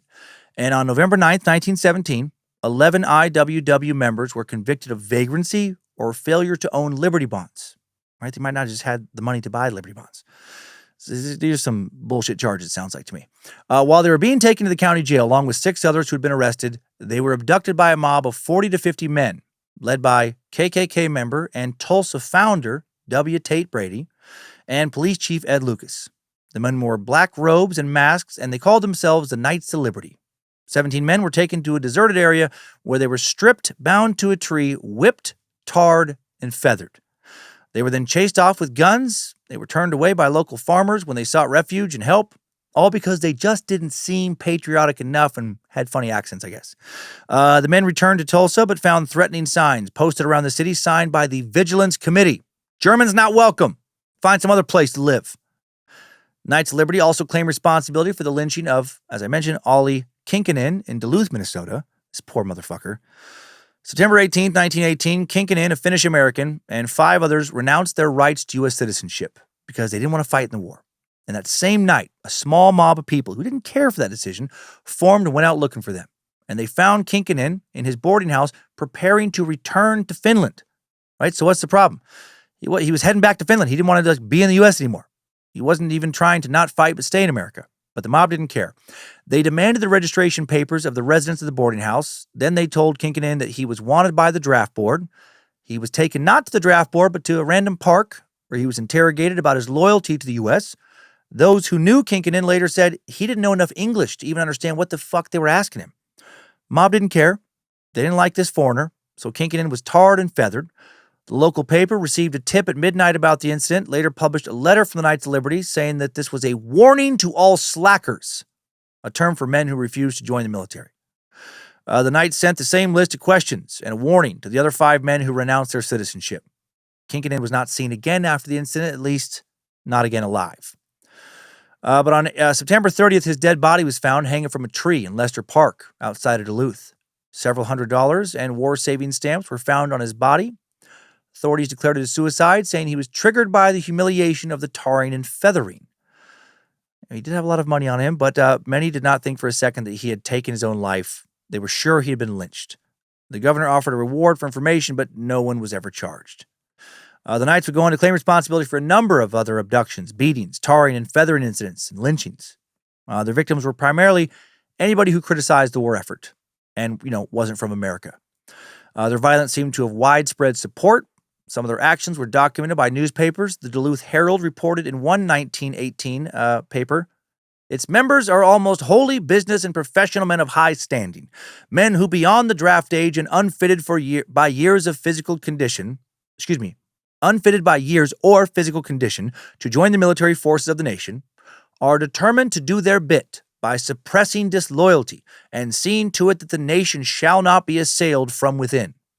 The Knights of Liberty also made threats to local residents, which were published in newspapers. The Duluth News-Tribune published the following warning, March 24th, 1918. You have reached the end of the road. If you say one more word, even in a whisper, or lift one finger against this country or her allies, you are a marked man. If the law cannot reach you, we can, and we will. They put that in all caps.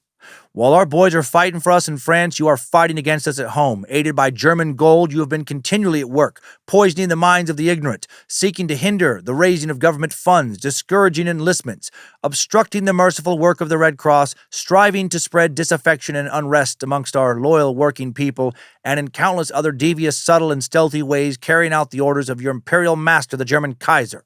You have sold your soul to the Prussian devil, but perhaps you still have your common sense. If so, you will take this warning in deadly earnest. If you don't believe we mean what we say, try us, and you will find that what we applied to the traitor was mild compared to what will happen to you. So fun times to be a German American in Duluth. Real fun times to have, maybe a contrasting opinion about the war. Holy shit.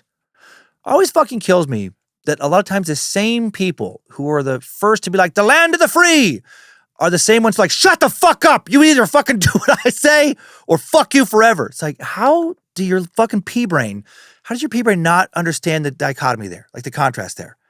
That like, if you are fighting for freedom, shouldn't you support freedom? It seems so obvious to me. But so many people, it just fucking goes right through their fucking head. The Altus Weekly News, based in Altus, Oklahoma, published the following on March 21st, 1918. Warning to all pro-German sympathizers, slackers, and knockers. I love that combo. Listen, are you a sympathizer, a slacker, or a knocker? Fucking listen up, you son of a bitch. To all pro-German sympathizers, slackers, and knockers against Liberty bonds and other war measures. While our brave boys are falling in France and facing 100 million Huns far over the ocean, we, the Knights of Liberty of Oklahoma and Texas, feel we would be cowards, curs, and traitors to allow sneering and unpatriotic citizens to live amongst us without being punished. We therefore call your attention to the fact that your health and peace will be best conserved by either getting in strong and doing your full duty or looking for other localities. All caps. We have stood and we will stand. Lowercase. The incident of Monday night will be repeated as often as necessary to make our country 100% patriotic. In behalf of the boys who are dying over there, we are the Knights of Liberty. Okay. The incident they're referring to, or the incident, is the kidnapping, whipping, and tarring and feathering of two farmers, Henry Huffman and O.F. Westbrook, suspected of supporting German aims during World War I, failing to purchase Liberty bonds to support the war effort, and openly cursing the government. In addition to being whipped and tarred and feathered, they were also forced to kiss the American flag and then ordered to leave the country, or county, excuse me. Guys like that remind me of who do these kind of fucking things. They remind me of this oath keeper in Priest River, Idaho. I met several years ago. He tried to recruit me to fight Antifa. Just some fucking guy I ran into in a coffee shop. It looked just as crazy as it sounds. He tried to recruit me to fight Antifa back in 2020. Dude was armed to the teeth, he's packing. He's batshit fucking crazy. Full-on backwoods QAnon weirdo. Probably white supremacist. Who just wanted me to go to war with him against some boogeyman he was convinced was going to start carrying out some kind of terrorist strike in northern Idaho, which of course never happened. World War I, it would have been won the same way on the same fucking day if the Knights of Liberty cunts would have never existed. They're so just full of shit, these kind of people. Their nationalism did literally nothing to help America. other than just add an embarrassing shit stain to the nation's history. Next group. Jumping up to the next World War. There are numerous examples of vigilante justice taking place in prisoner of war camps during World War II, as documented by the Military Review, the Journal of the U.S. Army. In 1943, a German submarine, U-118, was attacked and sunk off the U.S. coast. One of the few survivors, machinist Werner Drexler. Drexler repudiated his allegiance to Germany, showed a willingness to help naval intelligence, and for 7 months he stayed at the Joint Interrogation Center at Fort Hunt, Virginia. He moved from cell to cell under aliases, telling German submarine crew members that he was one of them and encouraging them to reveal sensitive information. In March of 1944, Drexler was suddenly transferred to Army control, sent to an internment camp at Papago Park, Arizona. There's speculation this was done with full knowledge of the danger to Drexler, who was no longer useful as an informant. The Navy later said they stamped his file with the notation of "Do not intern with U-boat men." But Papago was the primary POW camp for U-boat crews. Drexler's former cellmates, who knew him by different names, recognized him immediately, and it didn't go well. 6 hours after his arrival, he was beaten and hanged in the shower room. Fucking 6 hours, and he's dead. After an interrogation, a man named Otto Stengel broke and gave the names of his killers to interrogators. The defendants maintained that they were following German military law, that they killed Drexler in self-defense. They explained that Drexler was a traitor, and the sailors who interpreted his presence at Papago Park as an attempt to get them to be complicit in his treason felt they had to end him quickly. All those defendants sentenced to death. Okay, now we will move up our timeline ahead to well-known vigilante groups in late 20th and early 21st centuries. If the Night Riders of Kentucky were a vigilante response to rural economic oppression, the Magnificent 13, later known as the Guardian Angels, represent the opposite end of America's vigilante spectrum. An urban, media-savvy, crime-fighting group born in one of the most chaotic periods in New York City history. To start with on this one, check out this intro to an old episode of 30 Minutes, which was a show that ran from 1978 to 1982 on CBS. It was patterned after 60 Minutes, but directed at a younger audience. In the history of our country, and indeed in the history of the world, there have been countless incidents in which people frustrated at the inability of the law to protect them from crime and violence took matters into their own hands. In early America, these groups were called vigilantes, committees formed to keep order and punish crime. Although controlling crime is the duty of the police, sometimes in modern America, it seems the muggers are winning. In early 1979, a group of young people in the South Bronx section of New York City had had enough. They banded together to form the Magnificent 13 and started sending out patrols with orders to stop crime on the subways. 3.5 million people ride the subways each day. Fast, inexpensive, reliable transportation to and from jobs and errands. But when the sun goes down and the rush of the day is over, it becomes a different world. With an average of only one cop for about every 2,000 paying passengers, the transit police are hard-pressed to do the job. At one point, they were trying to cope with more than 200 serious crimes, felonies, each week. Damn. The situation outraged 23-year-old Curtis Sliwa, the night manager at a McDonald's restaurant, and he hit upon the idea of citizen patrols to look for and interrupt subway crimes. Soon, the red beret and T-shirt uniform of the Magnificent 13 started becoming familiar to riders as 3 4-man teams took to the trains each night. That group emerged in the late 70s. A time when New York City in general was dangerous, almost lawless in places, when the subway system was widely considered to be the most dangerous public transportation network in the entire world. I'll also check out, just really quick, I'm not going to do a bunch of clips over and over and over, but another one here. This is from a local news station, and this is from a blackout in the summer of 1977, just to kind of show what was going on in New York around this time. Well, there is absolutely no doubt about one thing concerning this blackout. There was terror in a lot of neighborhoods last night. Police have described the looters as animals. Thousands were arrested, 78 policemen injured, one of them shot in the leg. He's okay. Steve Bauman was in the thick of things shortly after it broke out.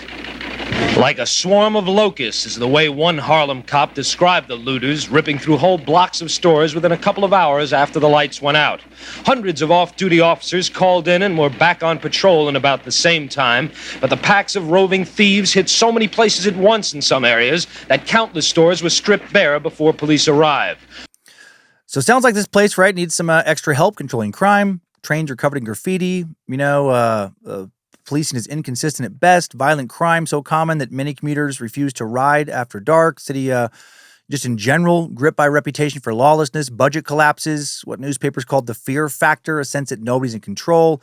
And then enter is, you heard in that first little clip, Curtis Sliwa. You might know him from a recent New York City mayor's office run. He was then a 24-year-old Bronx McDonald's night manager with maybe more energy than fear. In 1977, disgusted by the constant muggings he witnessed on his commute, he organized a volunteer group originally called the Magnificent 13, and you heard in that clip that by 1979 they're being called that, small band of unarmed civilians who rode the subways at night to act as a deterrent to criminals and intervene when necessary. They wore distinctive red berets, white T-shirts emblazoned with a winged logo, instantly recognizable. Some point in 1979, they rebranded themselves as the Guardian Angels, and their profile skyrocketed. Their stated mission: provide a visible, nonviolent, citizen-led presence to protect ordinary New Yorkers, when the city's outstretched or overstretched police force could not. The Angels patrolled not just trains and platforms and subway stations, but also crime-ridden neighborhoods, using only physical presence, radio communication, martial arts training, and citizens' arrest laws. They operated in a structured, almost paramilitary style with patrols, their uniforms, ranks, code of conduct that required volunteers to be drug-free, clean-cut, and disciplined. From the beginning, the Guardian Angels were controversial. Supporters praised them as grassroots heroes, willing to do what the government had seemingly failed to do, make the subway safer. Crime statistics did indeed drop on some lines where Angels patrolled, and many New Yorkers felt an immediate psychological boost just seeing those red berets walking around on the trains. Critics, including much of the NYPD leadership, accused them of being vigilantes cosplaying as law enforcement with no accountability. Police unions claimed they interfered with investigations, made unsafe citizens' arrests, and escalated situations they did not fully understand. There were allegations of misconduct within the ranks, instances of Angels being arrested or assaulted, and a well-publicized series of fabricated heroic rescue stories in the early years that Sliwa later admitted he did make up in order to draw media attention to subway crime. Despite the scandals, public support for the Angels remained surprisingly strong because New York was still desperate for help in reducing crime. Crime was sky high, heading into the 80s. A sense of urban abandonment was real. Many residents saw the Angels not as vigilantes, but as a community self-defense force stepping into a power vacuum. By the mid-1980s, the group had expanded to over 100 cities across the U.S. and abroad.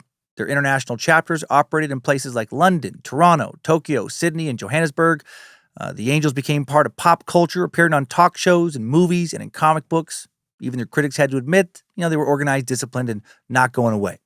As New York City's crime rate declined going into the 90s and 2000s, the Guardian Angels evolved. They continued subway and street patrols, but added youth outreach programs, anti-bullying initiatives, neighborhood watches, and community self-defense training. That's pretty badass. In the 2010s and 2020s, they experienced a resurgence during periods of heightened concern over subway assaults, random violence, and racial harassment incidents. They remain unarmed by rule, a point Sliwa has always emphasized to distance the group from paramilitary vigilantes. The Angels position themselves as crime preventers, not law enforcers. Today, the Guardian Angels continue to exist, much smaller than at their peak, but still active, still wearing the red berets, still walking the subways. Still a lightning rod for debate about where community service ends and vigilante justice begins. Their legacy is a complicated one, a volunteer force born from urban despair, shaped by media spectacle, alternately praised as saviors and denounced as showboats, and now a permanent part of the strange, sprawling story of American vigilante justice. So pretty cool. Overall, it seems like this has been a very good group. Yeah, there's been controversies, but they seem to have, helped prevent a lot of crime and just helped a lot of people in need. And the youth outreach, the self-defense training, that's awesome shit. Now let's back up a few years after the Guardian Angels formed. Head to Germany for a very intense example of personal vigilantism. Marianne Bachmeier, a West German mother, and she shot and killed Klaus Grabowski, a dangerous pedophile who was on trial for the rape and murder of her daughter, Anna. It's probably one of the most well-known cases of vigilante justice in modern history, a case that received extensive international coverage, still discussed today. Marianne, born June 3rd, 1950, grew up in a small town in West Germany. Her parents fled there from East Prussia after the Second World War. In early 1972, 21-year-old Marianne began dating the manager of the pub where she worked. She quickly became pregnant, and her daughter Anna was born November 14th of that year. Marianne and Anna lived in Lübeck, West Germany. Marianne and Anna's dad didn't end up staying together, and she raised Anna as a single mom. And on May 5th, 1980, 7-year-old Anna had an argument with her mom and decided to skip school. And then she was abducted by her next-door neighbor, 35-year-old Klaus Grabowski, a local butcher, whom she had visited before to play with his cats. And that motherfucker had a prior criminal record for child molestation. She had visited him before while her mom was sleeping, it seems. Marianne worked late, had to sometimes take her daughter to work, often had to sleep, during the day when Anna was around, and sometimes the little girl was on her own because Marianne could not afford to hire a babysitter, had no family nearby willing to help her with Anna. Klaus, that fucking slimy predator, probably was very familiar with this situation and targeted Anna partially because of it. And in 1976, after sexually abusing 2 other little girls, he voluntarily submitted to chemical castration, but then secretly underwent hormone treatment and reversed it. And he would hold little Anna at his apartment for several hours and sexually assault her repeatedly before strangling her with a pair of his fiance's tights. Then packed her dead body into a cardboard box, walked it over to the bank of a canal, dumped it in like she was just nothing but trash. Grabowski arrested after his fiancée found out what he had done and called the police, and then he quickly confessed to the murder. Grabowski, that sick, pathetic fuck, claimed he had killed 7-year-old Anna because she attempted to seduce him. Then she blackmailed him by asking for money and threatening to accuse him of sexual assault if he didn't pay her. Does that sound to you like something a 7-year-old kid does? Pull off this blackmail scheme? Yeah, me neither. Grabowski's trial started March 4th, 1981. His defense used his previous voluntary castration to argue he was experiencing an imbalance of hormones. That's why he did it. Just wasn't on the right meds, essentially. So, not totally his fault. Marianne listened to this bullshit in the courtroom. She heard in excruciating detail what Grabowski had done to her daughter in the little girl's final hours. And at around 10 a.m., March 6, 1981, the third day of his trial, Bachmeyer smuggled a gun into the Lübeck District Court, shot that motherfucker dead. Fired 7 times, hit him every time but once. Grabowski died almost instantly on the courtroom floor. And Germany now debated whether or not Marianne was justified in killing Grabowski and whether she was guilty of manslaughter or murder, based on whether or not the shooting was premeditated.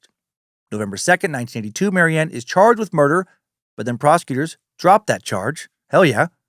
March 2nd, 1983, she's convicted of manslaughter and unlawful possession of a firearm. She's sentenced to 6 years in prison, released on probation after serving 3. She sold her life story to the news magazine Stern, used her money to cover her legal costs.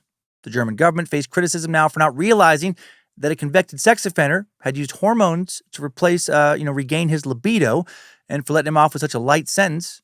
In 1985, Marianne married a teacher. They moved to Lagos, Nigeria, lived in a German community there, where her husband taught at a German school.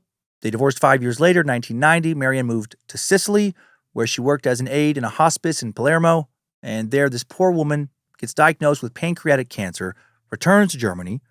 On September 21st, 1995, appears on a talk show, admits to carefully considering the shooting beforehand, said she wanted to enforce the law on Grabowski and prevent him from spreading more lies about her daughter. In a 2006 documentary, a former friend of Marianne will say she rehearsed the shooting in the basement under the pub after her daughter was murdered.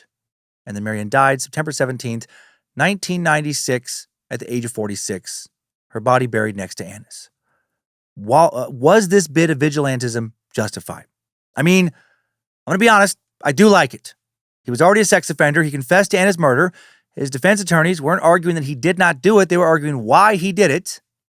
While I like it, I also understand that if Marianne was not punished for this, that does set a dangerous precedent, right? More people are going to feel emboldened to play executioner. In addition to killing pedos, maybe they start killing people who stole from them. Maybe they kill people who look guilty but actually aren't. And, when they try to kill people, maybe they miss, shoot innocent bystanders. And if you just keep playing this out further and further, eventually things just become very, anarchic. So emotionally, I love it. Logically, while I would give her such a light sentence, for the sake of society, I would still want her to have some kind of sense.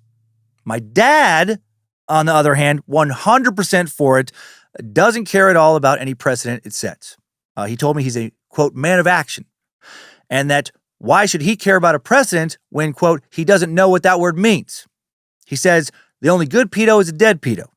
But then he also said, Fuck the IRS too. Only good IRS agent is a dead IRS agent. And they said the same thing about politicians, and then dentists for some reason, and also people who take too long deciding what flavor they want at the ice cream shop. Again, I don't think we should take anything my dad says very seriously. Now let's jump ahead a few years to look at a very similar case involving an American. Gary Leon Plauché made headlines in 1984 for killing Jeffrey Doucette, a child molester who kidnapped and raped his son. Plauché killed Doucette as he was being escorted through the Baton Rouge Metropolitan Airport by law enforcement to face charges. Plauché was from Baton Rouge, Louisiana, separated at the time of the killing from his wife, June. He was a sergeant in the Air Force and also worked as a heavy equipment salesman. And his son, Jody Plauché, was only 10 when Doucette began to molest him. Jody, now 53 years old, would share his story with People magazine in July of this year. In the fall of 1982, Jody and his fifth grade classmates received a flyer for karate classes. He wasn't interested, so he threw it in the garbage. But after his little brother Mike received the same flyer and brought it home, their mom June signed them both up. Three brothers, Mike, Jody, and oldest brother Bubba. Signed him up for karate classes in January of 83 with instructor Jeff Doucette. And Jody told People, we all loved him. Jeff started coming to the house for family game nights. Soon it was like he was another member of the family. But not long after this dude, who was fucking way too into hanging out with little boys, started showing up at the mom's house, he began molesting Jody. In a 2012 interview with ESPN, Jody recounted the day the abuse started. He asked which of the kids wanted to learn to drive, and Jody raised his hand. Cut to later that day, when he's sitting on Jeff's lap steering the vehicle, and Jeff places his hands on Jody's lap. Jody thought it could have been an accident, so he doesn't say anything. Right? The motherfucker's grooming him. Jody told People, I think what first started was when we would be stretching at karate class, because you got to get in the splits, and he'd be like, here, let me help you. We'd put our feet on cardboard and we'd do a split. And now he's like, feel how you're tight right there? And that was kind of him normalizing, putting his hands between my legs, but not touching my private parts, but he's touching my inner thighs, which is close to my private parts. So I think that was his first kind of trick to normalize that. The abuse eventually, of course, escalated, and soon Jeff was sending other boys out for snacks during class and then keeping Jody back with him. According to Jody, quote, he'd be like, all right, Jody, you go work on some extra kicks. And he'd give them money. Be like, hey, look, I want a Coke and a pack of M&Ms. You all get what you want, one of each. He'd send them to the gas station down the street, which would take them 15, 20 minutes, maybe not even that long, 10, 15 minutes, but he could get done what he needed to get done. Damn. Jody kept the secret from his parents because he knew it would upset them. He figured he would be able to keep quiet until Jeff finally stopped. Jody also started trying to come up with excuses to not go to karate, but then Jeff would show up at his house, make him go. June thought her son's coach just knew best. Man, how terrible did she feel when she found out the truth? March of 1984, Jeff straight up kidnapped Jody, right? It always just continues to escalate with these sick fucks. Takes him on a bus from Port Arthur, Texas, heading to Los Angeles. Almost makes it. Jody's parents call the police, and they find him in a motel in Anaheim. Jody recalled he was watching TV in the motel when FBI agents broke down the door. He said, all the guns were in my face. They took me out of the room, and that was the last time I saw Jeff.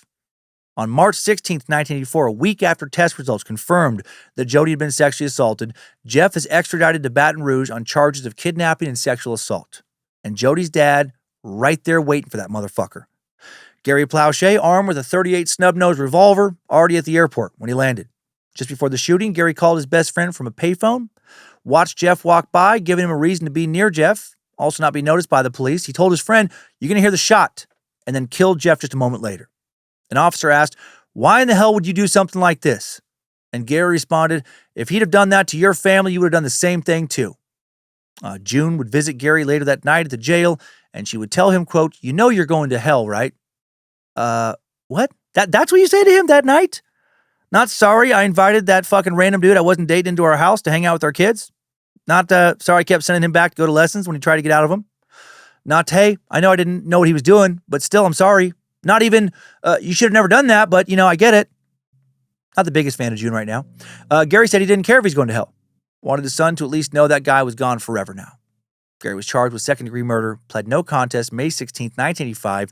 He received a suspended sentence of 7 years hard labor, 5 years probation with 300 hours of community service, served not a day of prison time. Fuck yeah. I know again. This sets a bad precedent, but hail Nimrod. The doctor who examined Gary concluded that he could not tell the difference between right and wrong at the time of the shooting. I like this doctor. Gary, quote, developed a sense of righteous mission, directed by what Gary sensed as the voice of Jesus, telling him that if he did not kill his son's sexual molester, that the man would continue to harm his son and other children. Okay, that's a little nuts, but I still love the outcome. Also darkly funny to me for him to be hearing like an angry Jesus that way. You know, of all the voices he could hear, just hearing Jesus be like, kill him, Gary. You kill that mother trucker. There's no turning the other cheek. Not today, Satan. You get him, Gary. Gary spent his community service hours painting and cutting grass at a local Catholic church and school. I like it. Plowshay died in 2014 at the age of 68 after suffering multiple strokes. Son Jody went on to become an advocate for victims of child sexual abuse. And in 2019, he would publish a memoir titled Why, Gary, Why? To share his story, remind readers that just like he had done, they can move on and not let their past define him or her, no matter how traumatic. Jody also teaches parents how to reduce the risk of child sexual abuse. And again, in this year's interview, he told People magazine, I would advise any parent whose child's been molested to be there for their child and not to take the law into your own hands and put yourself in a position to be prosecuted. So, right, pretty interesting that he went on to advise people to not do what his dad did. He explained in an earlier interview with ESPN, I got a letter once from a woman who wrote, I told my daughter if somebody ever touches you inappropriately, it's not murder. It's worse than murder. It kills a child's soul. So what's the little girl supposed to say if she ever gets molested? She doesn't want her soul to die, so she doesn't tell anybody. He added, my dad was absolutely too extreme. He used to tell people, if anybody ever touches my kid, I'll kill him. I knew he wasn't kidding. That's why I couldn't tell anybody. And that's exactly what he ended up doing. You know what? Fair point. My sense of righteous vengeance loves that his abuser was killed. I'm not going to lie, I would fucking enjoy killing a motherfucker like that. But Jody makes a very smart point, right? That it didn't help. It made him, shut down. And, his dad could have helped him in a different way earlier on if he wasn't saying that kind of stuff. I've been guilty of that myself. Also, in his People interview, Jody explained that sexual abusers, quote, gain the trust and the affection of the child, and that's really kind of their protection. Because I didn't want Jeff dead. I didn't want Daddy to hurt Jeff. I just wanted Jeff to stop doing what he was doing, which he never would have. But that was just the hope back then, the prayers I would say at night. Jody said about the legal proceedings, I gave him, his dad, the cold shoulder for a couple of months, and then finally, once I accepted the fact that Daddy's back, he's putting in new floors, he's putting in new ceiling fans, he's painting the walls, he's doing home improvements. Mom and Dad are getting along really good. I think it was that summer. We were walking down to the pool, and I told him, I said, look, I forgive you. I'm not mad at you no more. I understand why you did it, and I think that meant a lot. But I mean, we really didn't talk about it a lot. That was probably one of the most we ever talked about it. Oh, man. That had to have been a mindfuck for Gary, right? To kill his son's abuser, but then have his son, barely talk to him for months, be mad at him. But again, I do understand what Jody's saying as much as I can. He is right. And that's why leaning on our emotions, not on reason, is generally not the best way to go in life. I hate that because I'm a very emotional person, but I do understand it. Our next two vigilante cases will take us to India in the early 2000s, and they are fucking incredible. This is my favorite part of the episode. August 13th, 2004, a creep named Akku Yadav is lynched by a mob of about 200 women from the Kasturba Nagar neighborhood in the city of Nagpur. In just 15 minutes, the women stoned and hacked to death a serial rapist who had terrorized them for more than a decade. This case was covered in the 2022 Netflix docuseries Indian Predator: Murder in a Courtroom, which I, to be fair, I've not seen. But I do want to see it after this. The women had been literally laughed at or insulted by the police whenever they had reported him. So they finally decided enough's enough, and they took justice into their own hands. Yadav, who came from an affluent family, and his gang had allegedly been terrorizing about 300 families in this neighborhood of Kasturba Nagar for years.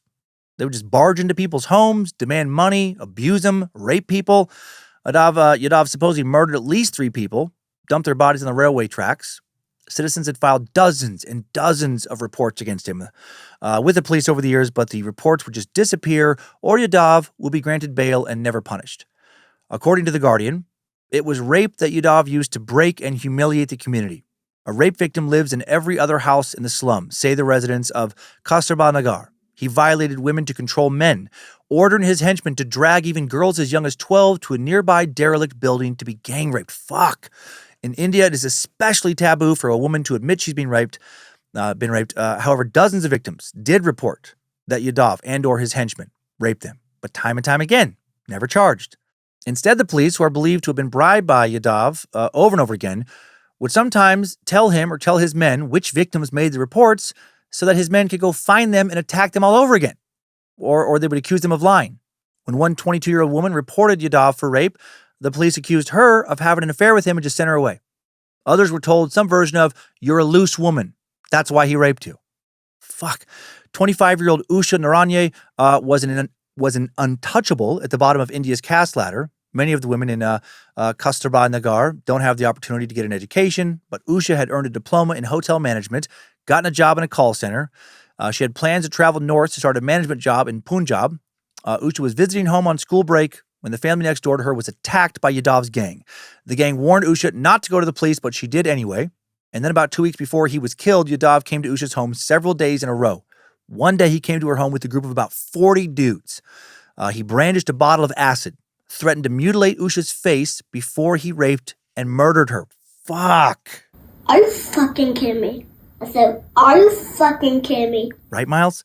Usha barricaded her door, turned on the gas, threatened to blow everybody up if they broke in. Smart. Gang backed off.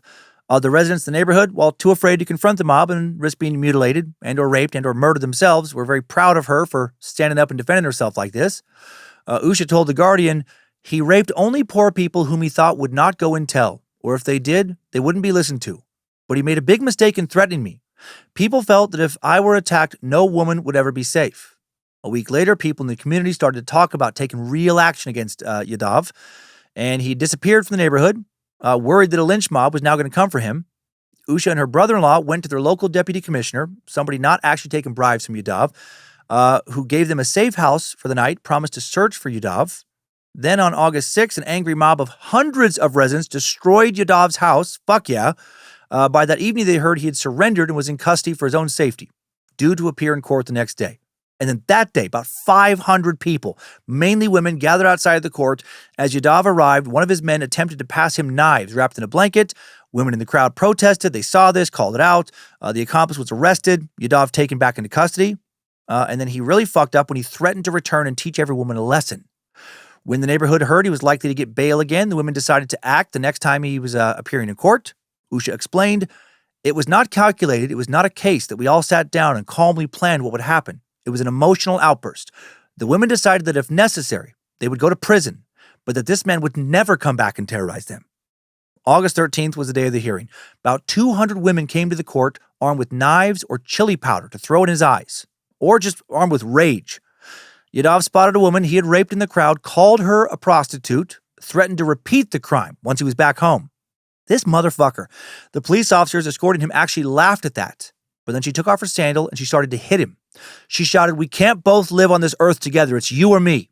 And that act triggered the mob attack. This is fucking incredible.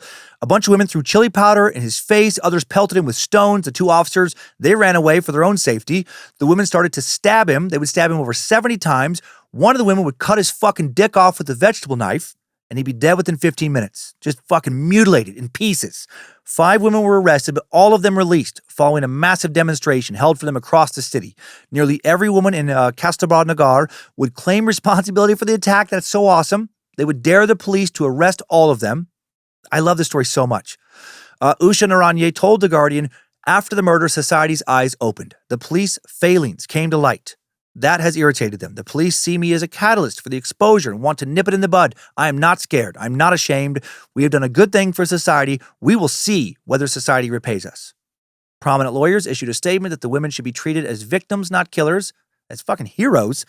Justice Bhavaheen, a retired high court judge, said, in the circumstances they underwent, they were left with no alternative but to finish Aku Yadav. The women repeatedly pleaded with the police for their security, but the police failed to protect them. Usha told authorities she was not at court when the attack took place. She was out collecting signatures for a mass complaint against Yadav. Still, she was charged with serious offenses, including anti-nationalist crimes amounting to treason, but quickly released on bail. Usha said, the cops say I planned the murder, that I started it. They have to make someone a scapegoat. She thinks she was singled out because she was a very vocal critic of the police. But then she was ultimately acquitted of all charges in 2012. She has since become a social activist, has worked to improve the lives of women in her community. She founded and directs the Kasturba Nagar Community Project, which gives entrepreneurial and job training to 250 women from her neighborhood. They learn computer work, clothing design, manufacturing, catering, baking, food processing, more. And hail Josefina, sometimes you do need an angry mob to protect people. If the police aren't doing their job, if they're corrupt, if they're not protecting your community, then I truly believe, as illustrated by this case, that vigilantism is not just a moral act, but a necessary one. And now for a second awesome example of vigilantism from India. In 2006, a female vigilante group called the Gulabi Gang formed in the state of Uttar Pradesh. They're dedicated to protecting women from domestic abuse, sexual violence, and oppression. Membership is signified by a bright pink sari. The Pink Gang is based in one of the poorest areas of Uttar Pradesh, one of India's most populous states. They are the world's largest existing women's vigilante group with an estimated 20,000 members in India and then more members in a smaller network in France. Their unofficial headquarters can be found in Banda City, Uttar Pradesh. Over 20% of the more 1 million people living in villages in Banda are at the bottom of the caste hierarchies. The Indian constitution bans discrimination against Dalits or untouchables. However, this is not practiced socially. And the Dalit communities, the lowest caste in India's archaic and frankly disgusting caste system, are repressed, often live in poverty, not protected by law enforcement. And I guess a quick note on this caste system to help understand it now. India's caste system, it's an ancient social hierarchy with roots in Hindu teachings that categorizes people into hereditary groups, historically determining their occupation, social status, degree of dignity, or protection they can expect from society. It's so fucked. While outlawed by the Indian Constitution in 1950, caste discrimination is still very real today, continues to shape access to justice, education, and safety in many parts of the massive country. A very populated country, I should say. The traditional system is often described as having 4 major varnas or classes. Right? There's Brahmins at the top, priests, scholars, spiritual leaders. There's Kshatriyas, warriors, rulers, and administrators. Below them, Vaishyas, merchants, traders, business people, and then Shudra, laborers and service providers. And then basically outside of the system entirely are the Dalits, long called the untouchables. Still called that today by many, I'm sure. Historically, they've been forced into the most dangerous, degrading, stigmatized forms of labor, lived in the worst neighborhoods with the most severe restrictions on where they could live, how they could worship, where they could walk, how they could even draw water. You can typically tell what caste somebody belongs to by their surname, the way they talk, as far as like their dialect and the slang they use, the way they dress, what kind of job they have, what neighborhood they live in, and sometimes, I guess, by the way they look. Although, again, technically illegal today, structural caste prejudice persists, especially in rural areas where caste identity is very rigid. Enforcement is often informal, but, deeply entrenched. Dalits, other marginalized caste groups, still face exclusion from public spaces, economic exploitation, harsh retaliation for trying to assert their rights, police neglect or outright hostility from law enforcement, very low conviction rates for crimes committed against them, especially against women in these castes. So in many documented cases, perpetrators from dominant castes target Dalit women because they occupy the lowest tier of social power. The attackers often believe, sadly correctly, in many regions, the police just won't investigate. Families won't be able to afford legal representation. Communities will lack the political clout to demand justice. Rape used not only as a gendered crime, but just as a tool of caste domination and intimidation, as we saw in the previous story. The combination of high vulnerability and low institutional protection has led in several states to the formation of vigilante or quasi-vigilante groups composed of marginalized caste members, groups that claim they're stepping in to defend their communities that the police are not defending. Some operate as self-defense collectives for women. Others target known abusers or traffickers. Still others are politically affiliated caste militant organizations formed in direct response to systemic injustice. Whether one sees these groups as protectors, vigilantes, or something in between depends, largely on perspective. But the conditions that led to their emergence are undeniable. Entrenched caste hierarchy, unequal access to justice, a long history of violence against those at the bottom of India's social order. Uttar Pradesh has one of the highest rates of dowry demands and deaths, and domestic sexual violence against women of all castes. The area reportedly continues the practice of child marriage, female infanticide, and son preference, basically sons given preferential treatment over daughters and families, less chores, better meals, more help towards their careers, etc. Just fucked up, but it happens. The Galabi gang headquarters belonged to a woman named Sampot Paul, the commander-in-chief of the group.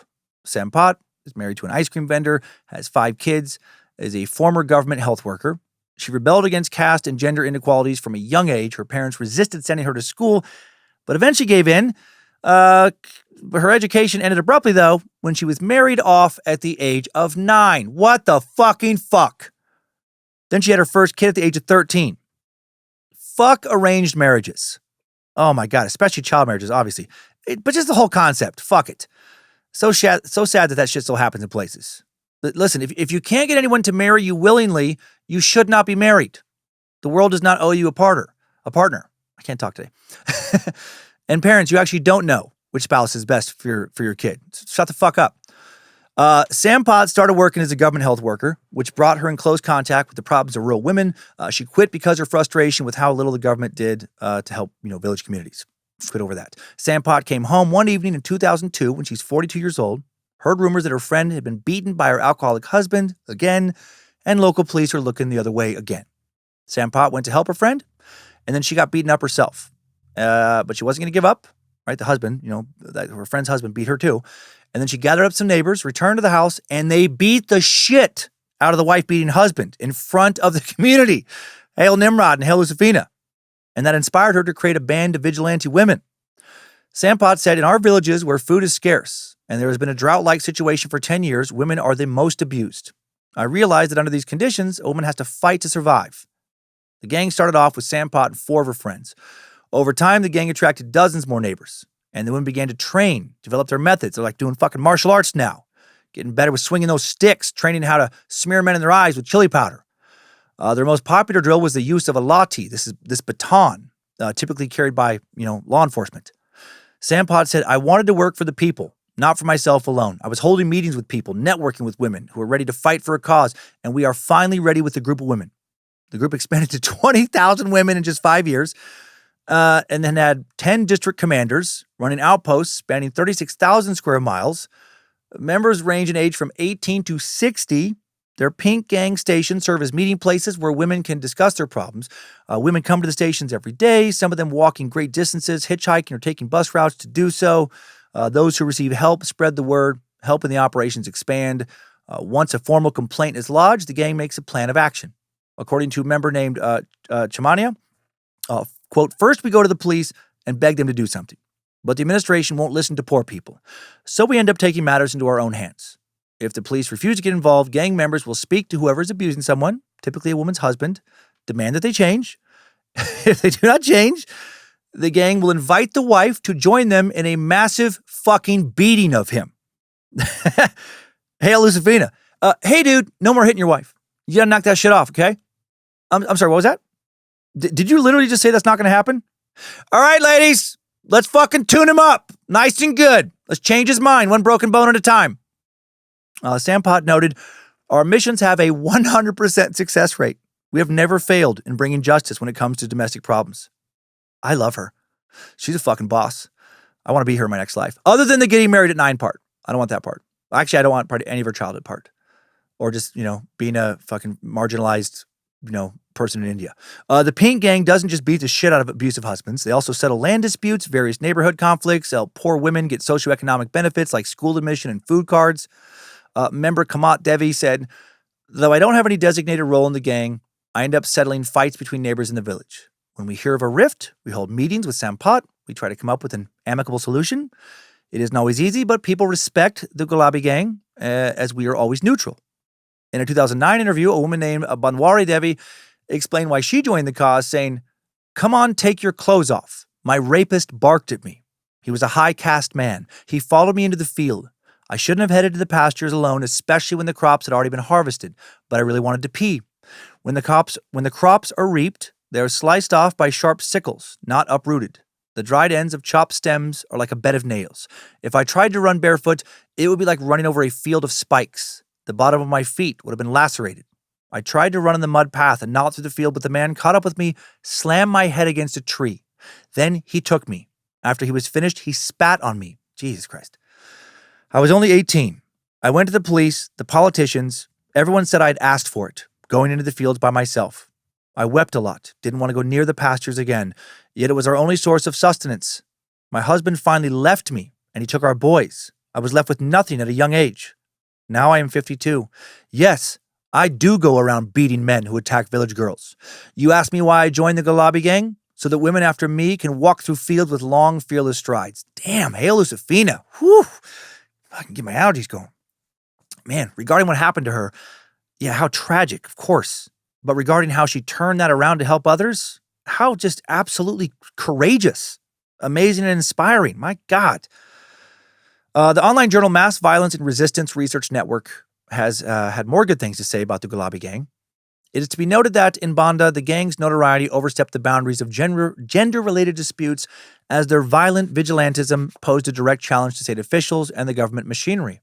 In June of 2007, the Galabis received complaints that a government-run fair price shop was not giving out grain. Sampad and her gang surreptitiously observed the shop owner.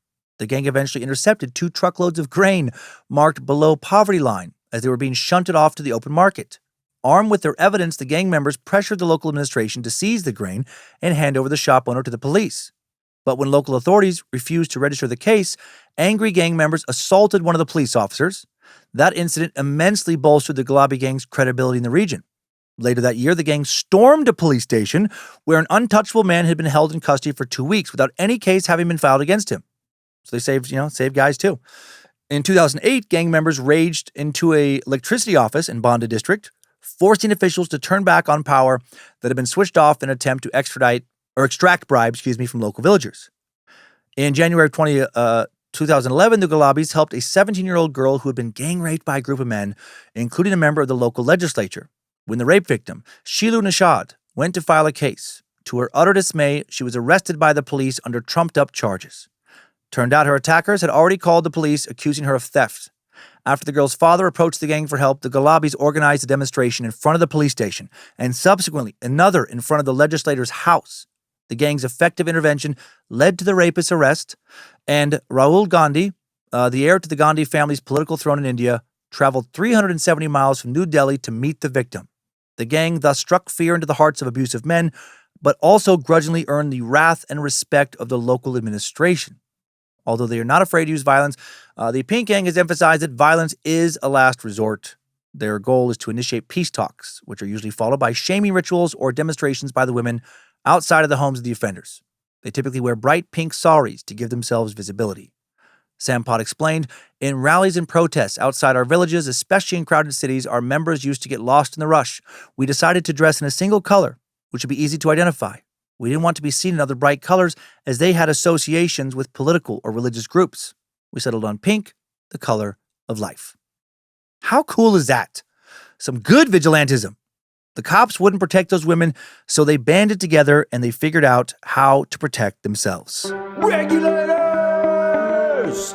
Mount up! Love it. Now let's head down to Mexico, where another group of brave women came together to keep their community safe. On the morning of April 15th, 2011, armed with nothing but rocks and fireworks, a group of women attacked a bus full of armed illegal loggers as they drove through Charon, a remote mountain town of about 15,000 people in the Mexican state of Michoacan. Residents said the loggers, who had terrorized Charon for years, were protected by La Familia Michoacana, one of the most powerful criminal organizations in Mexico, a cartel of about 2,000 members. Seems like they're mostly known for producing a bunch of meth, and they were given a free pass by authorities. The town's residents had been victims of rape, kidnapping, extortion, murder by the loggers for years, who had also destroyed an estimated 70% of the surrounding forest by logging everything, just clear-cutting, instead of being, responsible, selective loggers. When the loggers drove through Charon on April 15th, the townspeople, or at least the women, decided they were done taking their shit. They took some loggers hostage, ran the corrupt local police force out of town, ran corrupt local politicians out of town as well. Wild. Then blocked off the only highway that accessed the town, barricaded themselves in.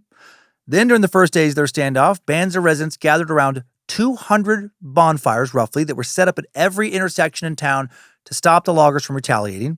It kept people on patrols throughout the night. The men got in on the action too. The whole town was standing up. Townspeople established this bonfire internal protection system, also set up an armed roving security patrol. Inside town, crime was almost completely eradicated, and the residents finally felt safe, and the fucking corrupt loggers just went and fucked off. This goes on for months. Then in November of 2011, new representatives in Sharon acquire a degree of autonomy from the government. They work out a deal where they still receive state and federal funding, and citizens must pay taxes, but are allowed to govern themselves under a legal framework called Uses and Customs that has been granted to indigenous communities.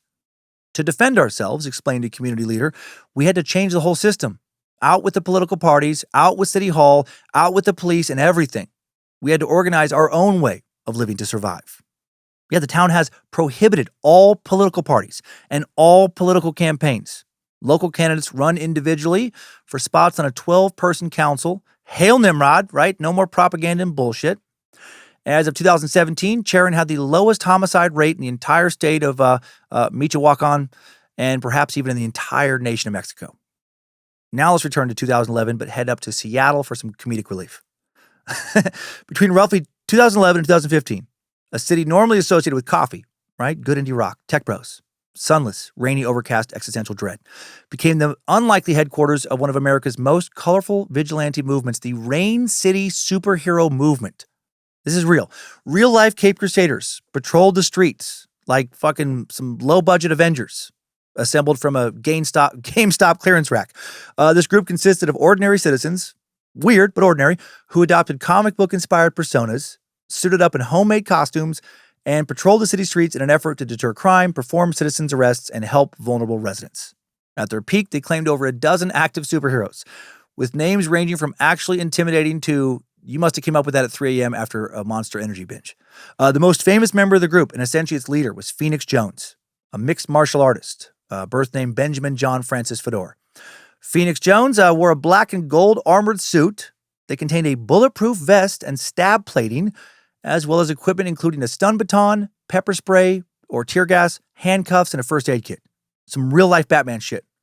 Dude's actually a legit mixed martial artist, too. Won 7 professional fights. He primarily patrolled Belltown and Pioneer Square, quickly became the face of the movement. Said he got into the vigilante lifestyle after somebody smashed his car window in front of a bunch of bystanders and no one did shit. He decided Seattle needed some civilians willing to step up. And what better way to step up than by inventing a superhero persona and suiting up like he was auditioning for Kick-Ass 3, Clouds and Coffee. Around 2011, Jones began making headlines for breaking up fights, pepper spraying aggressive individuals, calling 911, performing occasional citizens' arrests. For one of many examples of his crime-fighting ways, late on Sunday night, September 20th, 2015, in downtown Seattle, he spotted 3 men pistol-whipping another man, and after alerting police, dressed up like a superhero, charged the dude holding the gun, knocked it out of his hand, and then subdued these guys who were arrested for assault, one being charged with possession of firearm by a felon. As Jones grew more visible, more superheroes emerged to join him. This loosely organized crew became known again as the Rain City Superhero Movement, and members included Thorn, a masked enforcer with martial arts training and a flair for melodramatic interviews, Buster Doe, the group's Batman and thrift store costume equivalent, Green Reaper, a person who unsurprisingly wore green and leaned into a Green Reaper aesthetic, the Mantis, a vigilante with a bug-themed persona, Prodigy, No Name, Catastrophe, Thunder 88, Penelope, Gemini, and more. Their missions varied. Some patrolled nightlife districts. Others offered homeless outreach. Others documented crimes with body cams. Some just wanted to be, part of something weird and fun that felt meaningful. Seattle's overall reaction to the crew seems to have been, well, it is Seattle. Just kind of amusement, maybe mild alarm. Seattle police had mixed feelings. On the one hand, our RCSM members called 911 regularly and occasionally did help disperse fights or keep intoxicated patrons safe. On the other hand, police repeatedly warned, we do not encourage untrained individuals in superhero costumes to confront violent criminals. And on numerous occasions, Seattle PD seemed to think that Phoenix, his use of pepper spray in particular, was pretty excessive. They became local celebrities, frequently interviewed by newspapers, bloggers, appearing on local radio stations, even made the Today Show. They, of course, had critics who felt they were endangering themselves and others, or that the whole thing was just a weird publicity stunt. By 2014, the RCSM began to fracture. Some members left over disagreements about tactics. Others just appeared into normal life once novelty wore off. A few became disillusioned with Jones' increasingly high-profile lifestyle and legal troubles. He was taken into custody quite a few times. Doesn't seem like serious charges were ever filed, though, while he was a member. Phoenix Jones continued to operate independently for several years afterwards, but the movement effectively dissolved around 2014. Did he and his band of fellow superheroes help stop some crimes? Yes, they did. Did they deter crimes? Hard to say, but I would think so. Overall, I'm going to say more positive than negative. And now let's head further north and further west for a more hard-hitting example of vigilantism, literally hard-hitting with a hammer. Among America's modern vigilante tales, few are as troubling, tragic, and ethically tangled as the case of Jason Vukovich, there we go. A man who became known in 2016 as the Alaskan Avenger after attacking several individuals listed in Alaska's public sex offender registry. Vukovich, born in Anchorage, Alaska in 1975, and his early life was defined not by crime, well, at least not by committing crimes, but by crimes being committed against him, horrific abuse. When he was a kid, his stepdad, Larry Lee Fulton, repeatedly sexually and physically abused both him and his brother, Joel. Vukovich later wrote in a letter to the Anchorage Daily News, "Both of my parents were dedicated Christians and had us in every church service available, 2 or 3 each week. So you can imagine the horror and confusion I experienced when this man who adopted me began using late night prayer sessions, in quotes, to molest me. That motherfucker." In addition to sexual abuse, Fulton used violence against Vukovich, beat him with pieces of wood, whipped him with belts. Years later, at Vukovich's trial, his brother Joel testified that how they'd suffered as boys, saying we'd roll over on the bunk beds and be up against the wall. It was my job to go first, so we'd leave Jason alone. Fulton was eventually convicted of child abuse in 1989, but served just a very brief sentence, right? So fucking typical. Around the time he was released, when Vukovich was 16, he and his brother ran away. Still underage, Vukovich moved to Washington State with no identification or financial recourse. He turned to stealing to survive and built a rap sheet with local cops. Vukovich admitted that his descent into crime fit into a cycle of self-hate that started during his childhood abuse. He said, "My silent understanding was that I was worthless, a throwaway. The foundations laid in my youth never went away." It's so fucking sad. Later letters and interviews, Vukovich said the abuse left him with lifelong trauma. How could it not? Rage, a sense that the system completely failed him because it fucking did. Fulton's conviction, the minimal consequences he faced, planted the idea that predators could just harm kids, walk away essentially untouched, right? And how many times have we talked about that here? Around 2008, he moves back home to Alaska. Fast forward to 2016, Vukovich, now in his early 40s, had struggled throughout adulthood, right, with homelessness, theft charges, substance abuse issues, recurring instability. But according to his own account, the spark that ignited his vigilante spree came when he checked Alaska's publicly accessible sex offender registry, saw the face of a dude who looked a lot like his stepdad. He began scanning the registry compulsively, compiling a list of addresses of registered sex offenders in Anchorage, not based on recent crimes or threats, but simply on their presence in the database. Between June 24th, June 29th, 2016, he carried out a series of violent vigilante attacks. He visited the homes of 3 pedos, visited them at night, broke in, confronted the men, assaulted them with fists, kicks, and in one case, a fucking hammer. He demanded they, quote, admit what they did, sometimes mentioning their past offenses or referencing the registry. He also stole items, including vehicles, wallets, and electronics. Items prosecutors will later argue showed criminal opportunism as opposed to righteous vengeance. One victim, Wesley Demarest, was seriously injured in a hammer attack after Vukovich allegedly told him, "I'm an avenger of abused children." He also said, "I'm an avenging angel. I'm going to mete out justice for the people you hurt." Apparently that guy has never been able to speak full sentences since. And you know what? Fuck that guy. He's a convicted pedo before this shit happened. Police arrested Vukovich June 29th, 2016 after a traffic stop. He reportedly had a notebook listing the names and addresses of multiple other sex offenders and their crimes, as well as that trusty hammer. News of his arrest spread rapidly throughout Alaska, then across the U.S. Social media reactions, were divided. Some hailed him as a hero, targeting child predators. Others condemned him as a dangerous vigilante acting on impulse and trauma. Many noted that at least one of his victims had long since served their sentence. Others pointed out the fundamental danger of using registry data as a hit list, given its inconsistencies and the wide range of offenses it includes. The debate reflected a bigger national conversation. What happens when the justice system fails someone so catastrophically they begin to see violence as righteous correction? In 2018, Vukovich accepted a plea deal. He was convicted of first-degree assault, second-degree assault, first-degree burglary, and other related charges. Although he expressed remorse for his actions, he also insisted he was trying to prevent others from suffering what he had endured. The court, while acknowledging his trauma, ultimately viewed the attacks as premeditated vigilantism that could not be justified, and he was sentenced, in part because of past offenses, to 28 years in prison with 10 suspended for a total of 18 years to serve. One of the harshest vigilante-related sentences in recent memory. Longer sentence than any of the kid-diddling fucks he abused ever served. Recently, from prison, Vukovic has written letters urging others to not follow in his footsteps, stating that violence is not the answer, even against the guilty, which surprised me. He emphasizes that trauma must be healed, not weaponized. Okay, almost done now. Just two more examples. First, let's look at a pretty recent case of a citizen's arrest gone wrong. May 1st, 2023, 30-year-old Jordan Neely, a homeless black man, I remember when this was in the news, killed in a chokehold by Daniel Penny on a New York City subway. Penny's a Marine veteran, 24-year-old student at the time of his arrest. Jordan Neely, a subway and street performer, known mainly for his Michael Jackson impersonations. Neely had had a difficult life. When he was a teen, his mom was murdered by her boyfriend, her body stuffed into a damn suitcase. He was hospitalized for depression at the age of 14, later diagnosed with schizophrenia, experienced hallucinations and paranoia, according to medical records. Also used the synthetic cannabinoid K2, which seems to have sometimes sent him into a psychotic state. That drug was in his system at the time of his death. Neely was repeatedly hospitalized in the years leading up to his death, also had a criminal record that included assault convictions. Once told a doctor that being homeless, lived in poverty, having to dig through garbage for food made him feel worthless and hopeless, and he sometimes thought of taking his own life. Clearly, dude is struggling.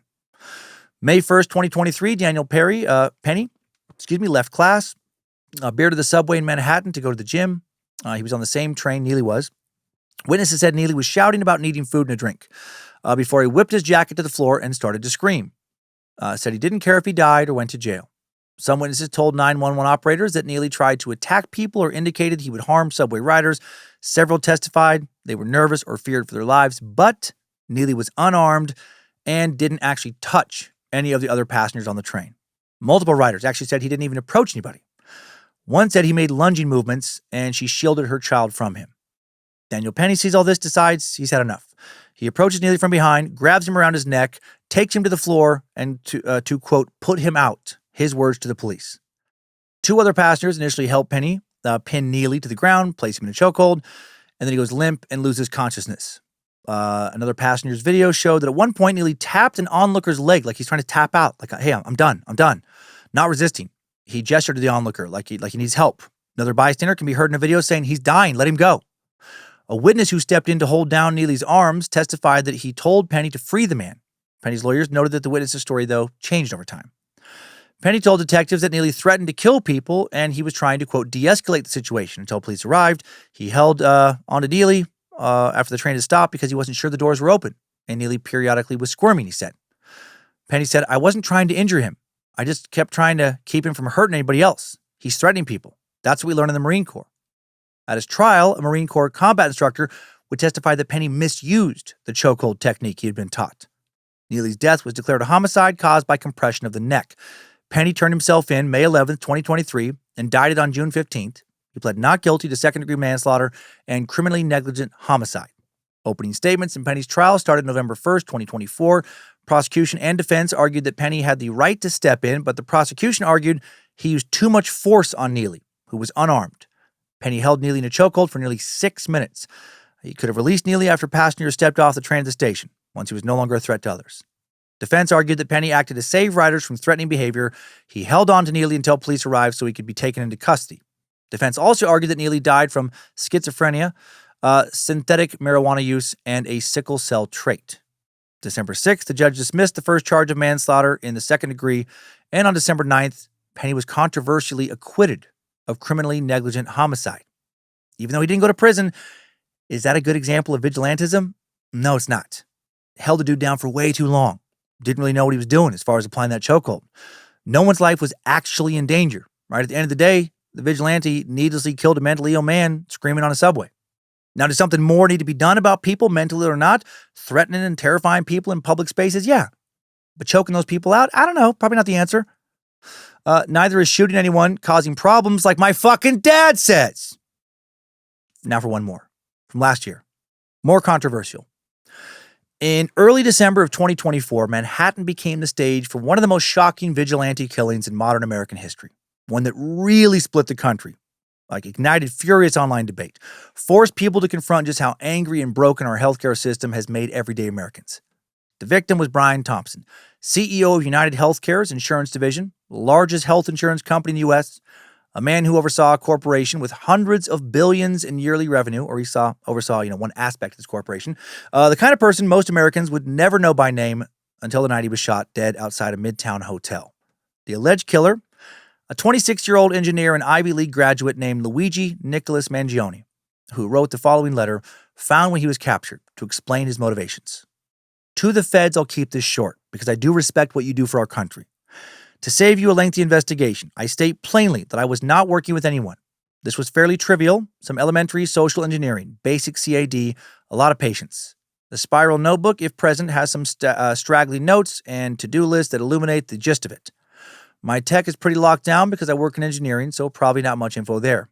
I do apologize for any strife or trauma, but it had to be done. Frankly, these parasites simply had it coming.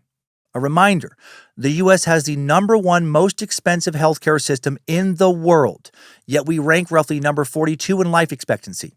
United is one of the largest companies in the U.S. by market cap, behind only Apple, Google, and Walmart. It has grown and grown, but has our life expectancy? No. The reality is these, indecipherable, have simply gotten too powerful, and they continue to abuse our country for immense profit because the American public has allowed them to get away with it.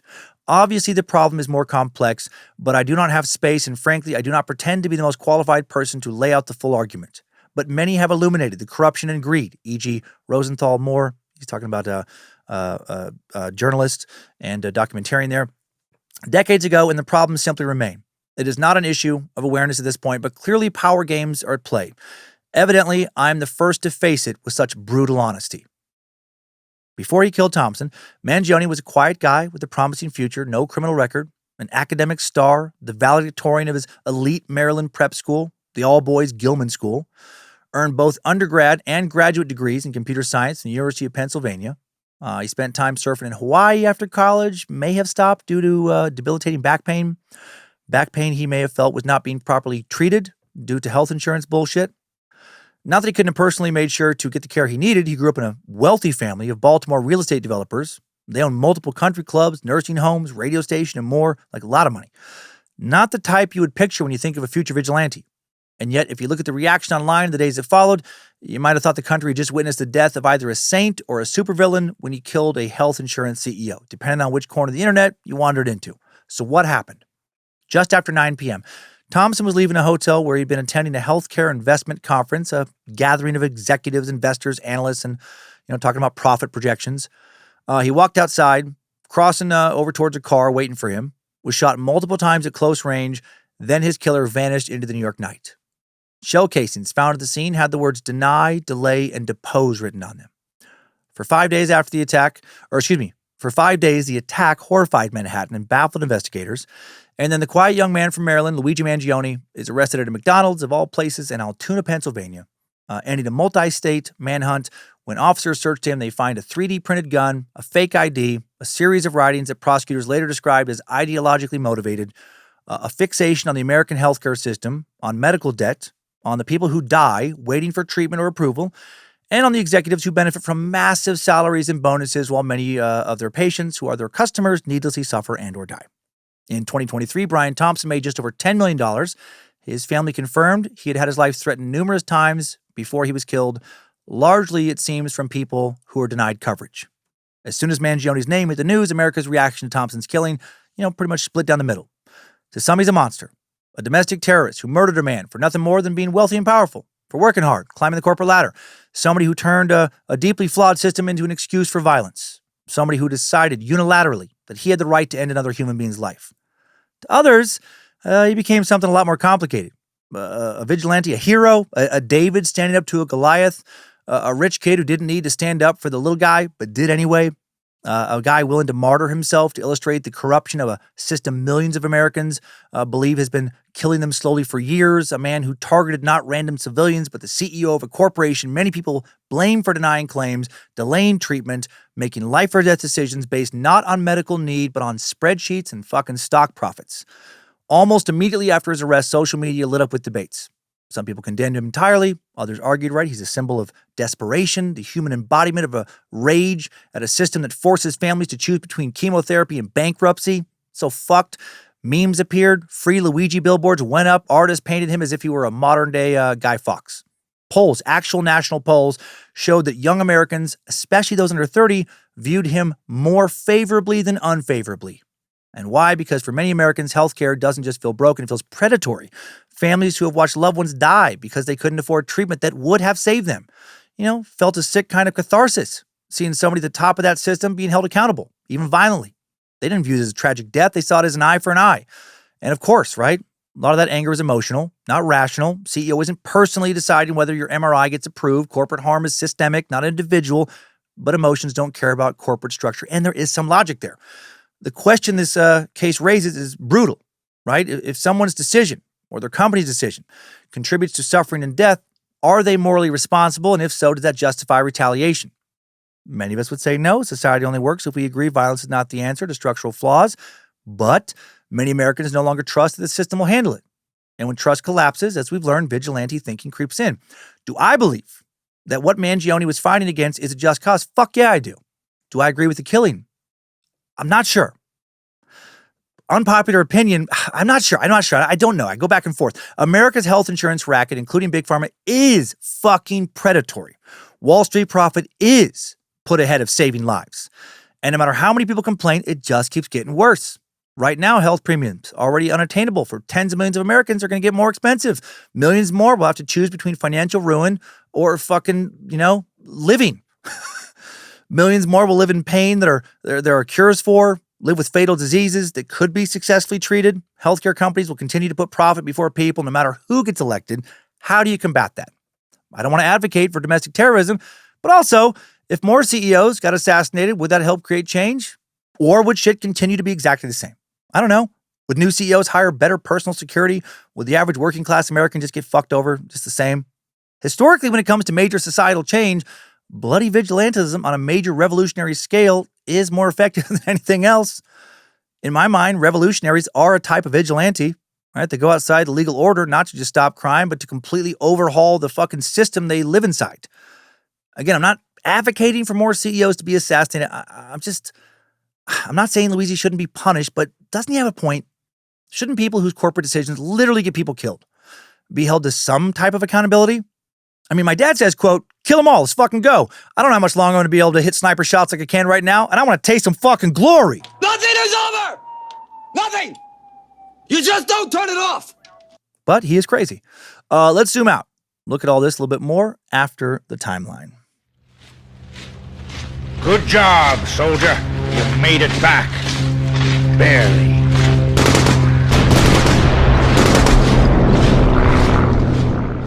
Vigilantism. Taking the law into your own hands. It can be done as an individual. It can be done as a group. Its primary goal in theory, is to enforce safety and security, but that's not always achieved through vigilante justice. Vigilantism has existed forever, long before it ever had a definition. In some cases, the vigilante seeks justice for a family member who was harmed by another, as we saw in the case of Marianne Bachmeyer, who shot her daughter's killer in the middle of his trial. In the case of Gary Plauché, he shot the man who sexually abused and abducted his son as soon as he touched ground in his home state. The court was in his favor. Plauché never served prison time. The Pink Sari Gang receives widespread public support throughout India for their acts of vigilantism. Thousands of members help women experiencing domestic violence or financial and social injustice. But there are some instances where vigilante justice is fueled by hatred and ignorance, as in the case of racially motivated lynchings. Vigilante justice can also be politically motivated, as we saw during World War I, when those perceived as not shown enough support for the war effort faced brutal violence, humiliation, and threats from vigilante groups. Vigilantism is clearly a complex social issue. On the surface, it may seem reasonable, even justifiable in some cases. Many people around the world support vigilante justice to some extent in certain situations. There will always be individuals and groups who choose to enact vigilante justice. What I learned from all of this is that vigilantism is most effective and most ethical when a large group of people come together and agree that law enforcement is not protecting their community. And they form together, once they've exhausted all the legal channels, not to attack another community based on racism or xenophobia, but to defend one another from being preyed upon by nefarious forces, whether those be a drug cartel, corrupt cops, corrupt politicians, or business people, predatory individuals, rapists, allowed to prey on them because they're marginalized in the lowest caste. The Night Riders, I think that's a good example of it making sense to form a vigilante group. Didn't end well, but started well. Even better examples are, both groups of women we covered in India and the people of Chern, Mexico. No one was looking out for them. No one was helping them. They were being raped, exploited in other ways, consistently over a long period of time. It was either rise up and fight or lay down and continue to be violated. Vigilantism, the best option. When it comes to the German mother, the American father killing their child's molester and or murderer, not as clear cut. I get it emotionally, but rather than go after the pedo, why not go after the system that keeps letting pedos out of jail? Why not try and stage mass protests, in front of lawmakers' homes? Why not protest judges who consistently hand out light sentences, show up in front of their fucking house? Not as emotionally satisfying, but maybe more effective. But what if you do that and the system still doesn't change? What if your protests fall on deaf ears? When does it actually start to make sense to think, okay, I tried it the nice way. Now I guess violence is the answer. And maybe you decide to go full Luigi, right? That answer is going to be different for everybody. The public's always going to be divided on this issue, right? What if Luigi had not gotten caught? What if he had assassinated 10 healthcare CEOs? Another 10 big pharma CEOs? What if he had killed dozens of lobbyists who keep pressuring lawmakers to not regulate profits in the healthcare sector? Well, what if he killed so many motherfuckers and created so much societal discourse that led to so much focus on our broken system, which then led to so much anger that then led to mass protests that then turned into a massive movement that actually led to some form of good healthcare coverage for everyone? What if a new system led to things being the best they had ever been in America for working class families who could save for houses and education and retirement and vacation and live longer, more fulfilling lives instead of going bankrupt over fucking cancer? Would he then be seen primarily as a domestic terrorist, as a murderer, or as a type of real-life noble Robin Hood who didn't steal from the rich to give to the poor but killed some of the rich so the poor didn't have to steal? Right? It's interesting to think about, isn't it? I feel like I'm going to get some good emails from this one. Probably some bad ones too, but I look forward to them all. I don't have a lot of answers this week. Gonna need to try and let this sink in for a while. Time for the takeaways. Timesuck Top 5 Takeaways. Number 1, a vigilante is your mom. No, it's a person maybe your mom, who takes the law into their own hands, preventing, investigating, punishing offenses and crimes without legal authority to do so. As long as humans have existed, so has vigilantism, and the practice has received and continues to receive mixed acceptance around the world. Number 2, the regulators of North Carolina, one of the only official vigilante movements of America's colonial period, backcountry farmers angry over excessive taxes, fees, and government corruption, so they took justice into their own hands by targeting local officials and staging protests. The regulator movement came to a head in 1771 with a skirmish between the government and regulator militia. While the movement lost momentum soon afterwards, the spirit of vigilantism has remained in the U.S. Number 3, as shown in cases like the lynching of Emmett Till and the murder of Ahmaud Arbery, most vigilantism in the U.S. sadly has had racial roots, and people in marginalized communities are more likely to be victims of vigilante violence. That demonstrates the importance of just and fair law and order emanating from a just government. If that exists, vigilante justice isn't necessary. Number 4, vigilantism has been used in many parts of the world as a tool to help women get their sense of safety and security back. In India, the Pink Sari Gang, or the Gulabi Gang, has amassed thousands of members. Women dressed in bright pink saris help victims of domestic violence and administrative injustice, utilizing negotiation, public shaming, and sometimes a good old beating with a stick. These women work together to help women feel safe in their marriages and have access to government services they're entitled to. And number 5, new info, the traffic safety vigilante. In 2006, over 20 motorists in the county of Hampshire, southeast England, were victims of a vigilante who targeted drivers using cell phones. Their tires were slashed. In some cases, a note would be left on their windshields. The message would be made out of newspaper cuttings. Would say, "Warning, you have been seen while using your mobile phone." Victim Rebecca Rendell, who had to pay 170 pounds to get new tires, told the BBC, "I was shocked and furious. I don't even own a mobile. I think it must be someone following me home, as that's the only way they would find out where you live. There's a loony who thinks they're doing the world a favor." I mean, if she really doesn't have a phone, yeah, they are loony. The perpetrator's identity never made public if they were ever arrested at all. Timesuck Top 5 Takeaways. Vigilante justice, what could possibly go wrong? A lot has been sucked. Thank you to the Bad Magic Productions team helping making Timesuck. Thanks again to Queen of Bad Magic, Lindsay Cummins, to Logan Keith, helping publish this episode, designing merch for the store at badmagicproductions.com. Thanks to Olivia Lee for her initial research. Thanks to the All-Seeing Eyes, moderating the Cult of the Curious private Facebook page, the Mod Squad making sure Discord keeps running smooth, and everybody on the Timesuck and Bad Magic subreddits. And now, Timesucker updates. Updates? Get your Timesucker updates. Starting with something positive today. Incredible egghead sack, Olivia Williams, sending a wonderful message to Bojangles at timesuckpodcast.com with the subject line of Timesuck Cures Blindness. Dear Dan and the Timesuck crew, my name is Olivia Williams. I'm a third-year genetics PhD student. I work in a salamander regeneration lab where we study lens regeneration in Pleurodeles waltol, trying to figure out how the only animal capable of regrowing the lens of their eye throughout their lifespan does it so that we could one day induce regeneration in humans. This last Friday, my very first research project got posted in BioRxiv, a repository for preprint publications while they're under peer review. In this paper, I was able to identify all the genes that are expressed in newt iris tissue across the lens regeneration process, essentially giving us a molecular blueprint of this process for the very first time. Prior to this publication, very little was known about the genetic aspects of the process, with only few marker genes having been previously identified. Now we have lists of all the genes expressed throughout regeneration, how their expression levels change, and potentially what's changing them.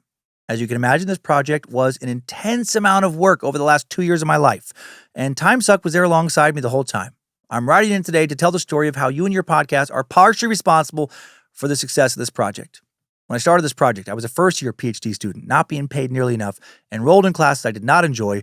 I was assigned to teach a class I knew nothing about. On top of all that, I was personally doing nearly 4 hours a day of animal care rather than starting my research because of some disorganization on my lab's part, as it was my advisor's first year as well. I was stressed and miserable, to say the least. Stressed enough to start having panic attacks for the first time ever, and stressed enough to get to the point where I considered dropping out of the PhD program entirely because I couldn't help but feel I'd made a mistake going back to school. I wanted to give up. However, there was one positive when I started having to clean salamander poop for nearly 4 hours a day. During that time, I decided to start listening to Timesuck after a recommendation from a friend. I fell in love with the podcast almost instantly. I was quickly getting through at least one episode a day. Dan's perspective on life and his own personal recommendations for therapy inspired me to reach out to our campus's psychological and counseling services to start going to therapy myself. And the craziest thing happened. All those people who tell you therapy was truly helpful despite the stigmatisms you've heard, well, they're right. I started being able to see real improvements in my response to my anxiety, and I couldn't believe I hadn't gone sooner. I also learned that one of my personal biggest hurdles was simply asking for help when I needed it. Throughout the rest of that semester, my therapist helped come up with ways for me to ask my advisor for better animal care systems, to ask my committee if I could take different courses, and to ask my department for a new teaching assignment. So, by simply asking for help, I ultimately was able to get my animal care cut down to just 3 hours a week, just enough time to listen to the new episode of Timesuck. I was able to enroll in courses that I found way more interesting, and I was able to teach a new class that I truly love for 5 semesters. By simply asking for help, I was able to change my whole environment so drastically that I wanted to stay. And because I stayed, I got to do the research that I love. I got to see what was once just an idea that seemed so far away in a vast desert of newt poop turn into a real paper. A foundational paper for regenerative research that could one day cure some forms of blindness with limited to no treatments. And I truly don't think it would have been completed without your podcast. I think if I hadn't heard some of the inspiring messages that came from Dan and the people who write in each week, I would have never asked for help. Likely just would have dropped out of school. This project may have never been completed, so I had to write in and say thank you. And on the off chance this does get read on the show, I want everyone in graduate school listening to know that if you're having a hard time, don't be afraid to reach out for help, especially with how stressful the grad school environment is currently. I'd also like to give a shout out to my main meat sack, Zach, who has been a wonderful husband. I was extremely supportive during that time of my life as well. Thank you for spreading the message to me when I needed it the most, Dan. You've helped me jump my biggest hurdle. Keep doing what you're doing. 3 out of 5 stars. Wouldn't change a thing.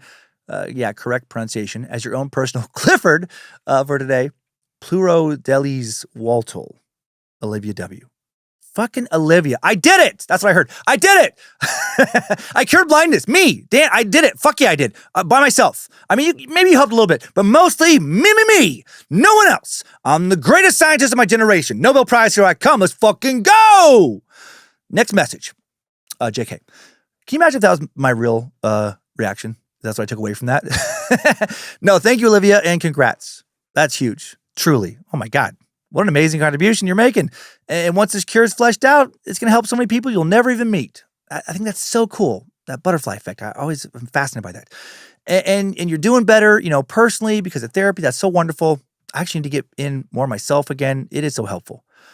So important because life is fucking complicated and just difficult, I would say, most of the time. Even when it's good, difficult, complicated. It's such a strange thing, right? No matter how many lives have been lived before us, no matter how many others have faced the same problems, and we can read about them and all this stuff and watch these shows about them, but we still have to figure out so much for ourselves, right? Every journey is both incredibly common. It's like paradoxical. Incredibly common, totally unique. Life is so strange. It really is. The older I get, the stranger I think this whole thing is. This fucking weird matrix we're living in. Keep science in, Olivia. The people who don't support you, right now, are ironically the ones who need your expertise the most. They just don't know it.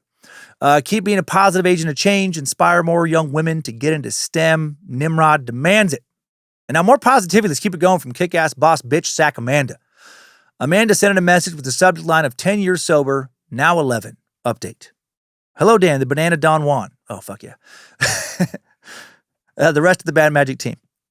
You know what? You guys are lucky that I don't have that masturbation sound handy because I just had an impulse to, if I had a button for that sound, I would have pushed it right now. But I know a lot of you hate it. I wrote it exactly a year ago today. It is again my daughter's birthday, and I'm also another year sober. This episode dropped, the addiction episode, on my sober-versary. Couldn't have come at a better time.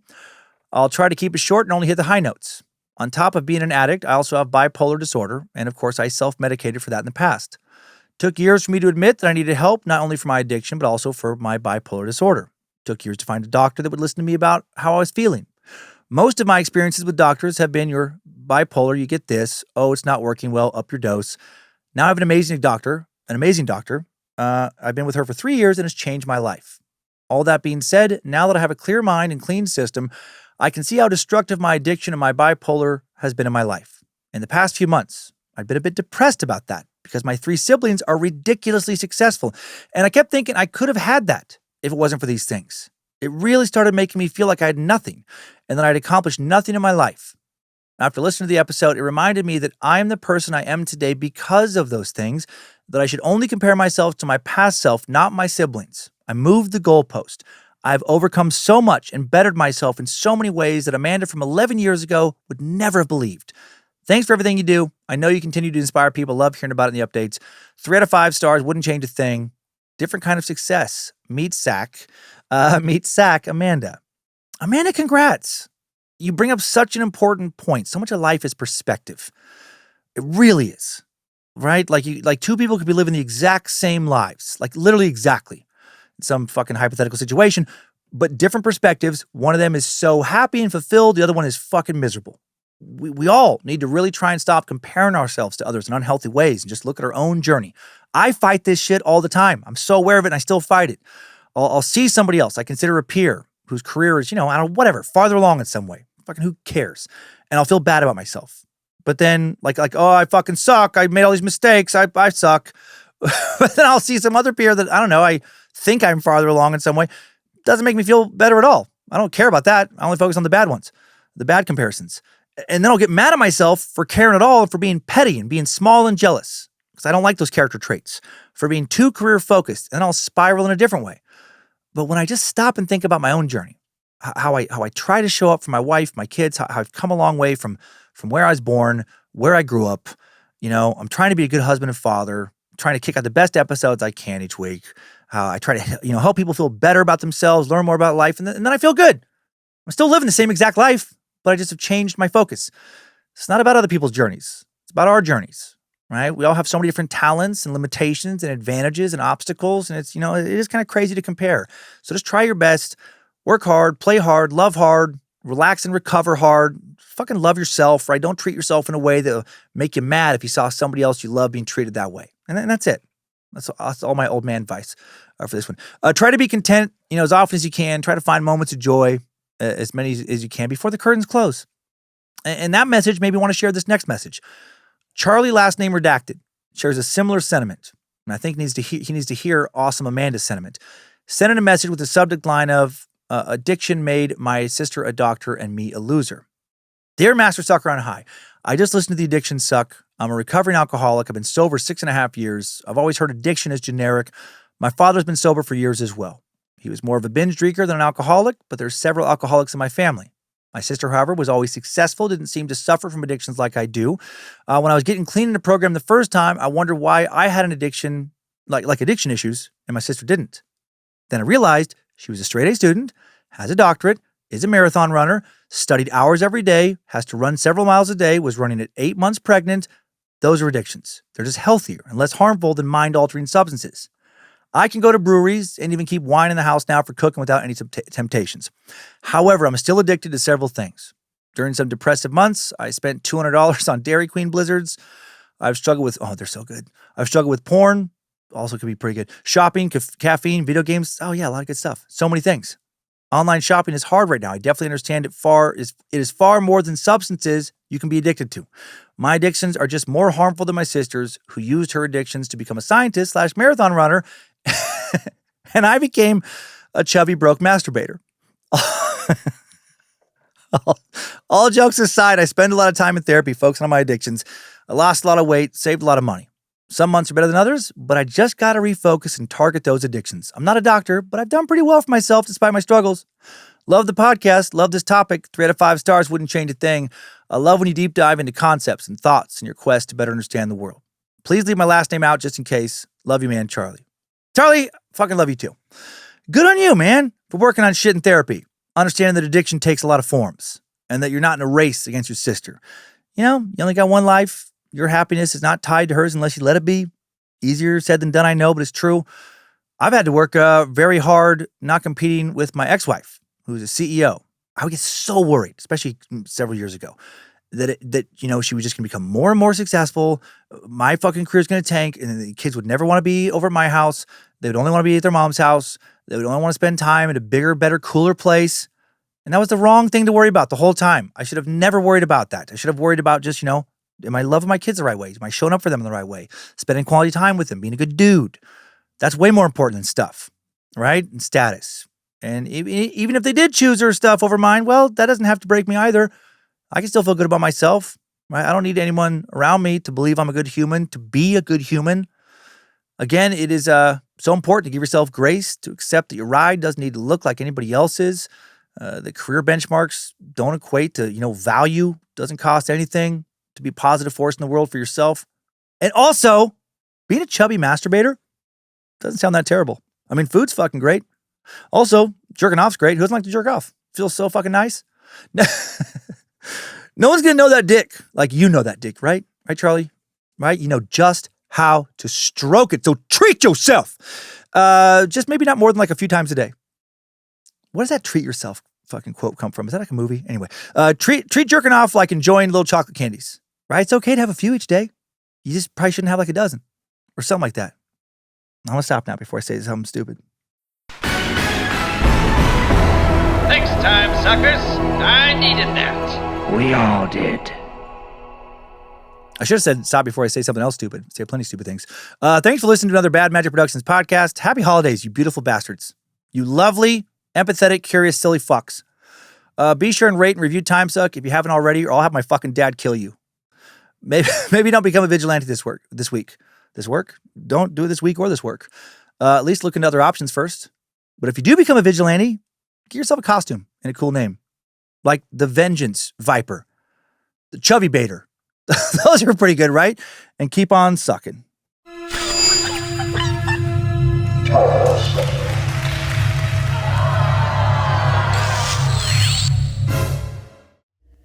Bad Magic Productions. Now, how about just a little bit of David Hasselhoff? Why? Because I want it.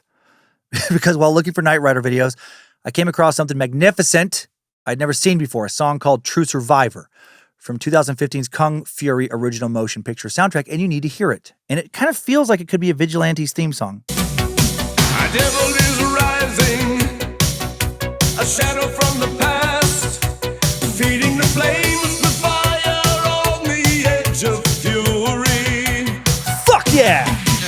Out of time, running in and out of time. So much Hear time! the ticking of the countdown clocks tonight. Never mind, not enough time. We need some action. If we're gonna make it like a true survivor. Yeah! Nothing is over. We need some action. If you just don't take it.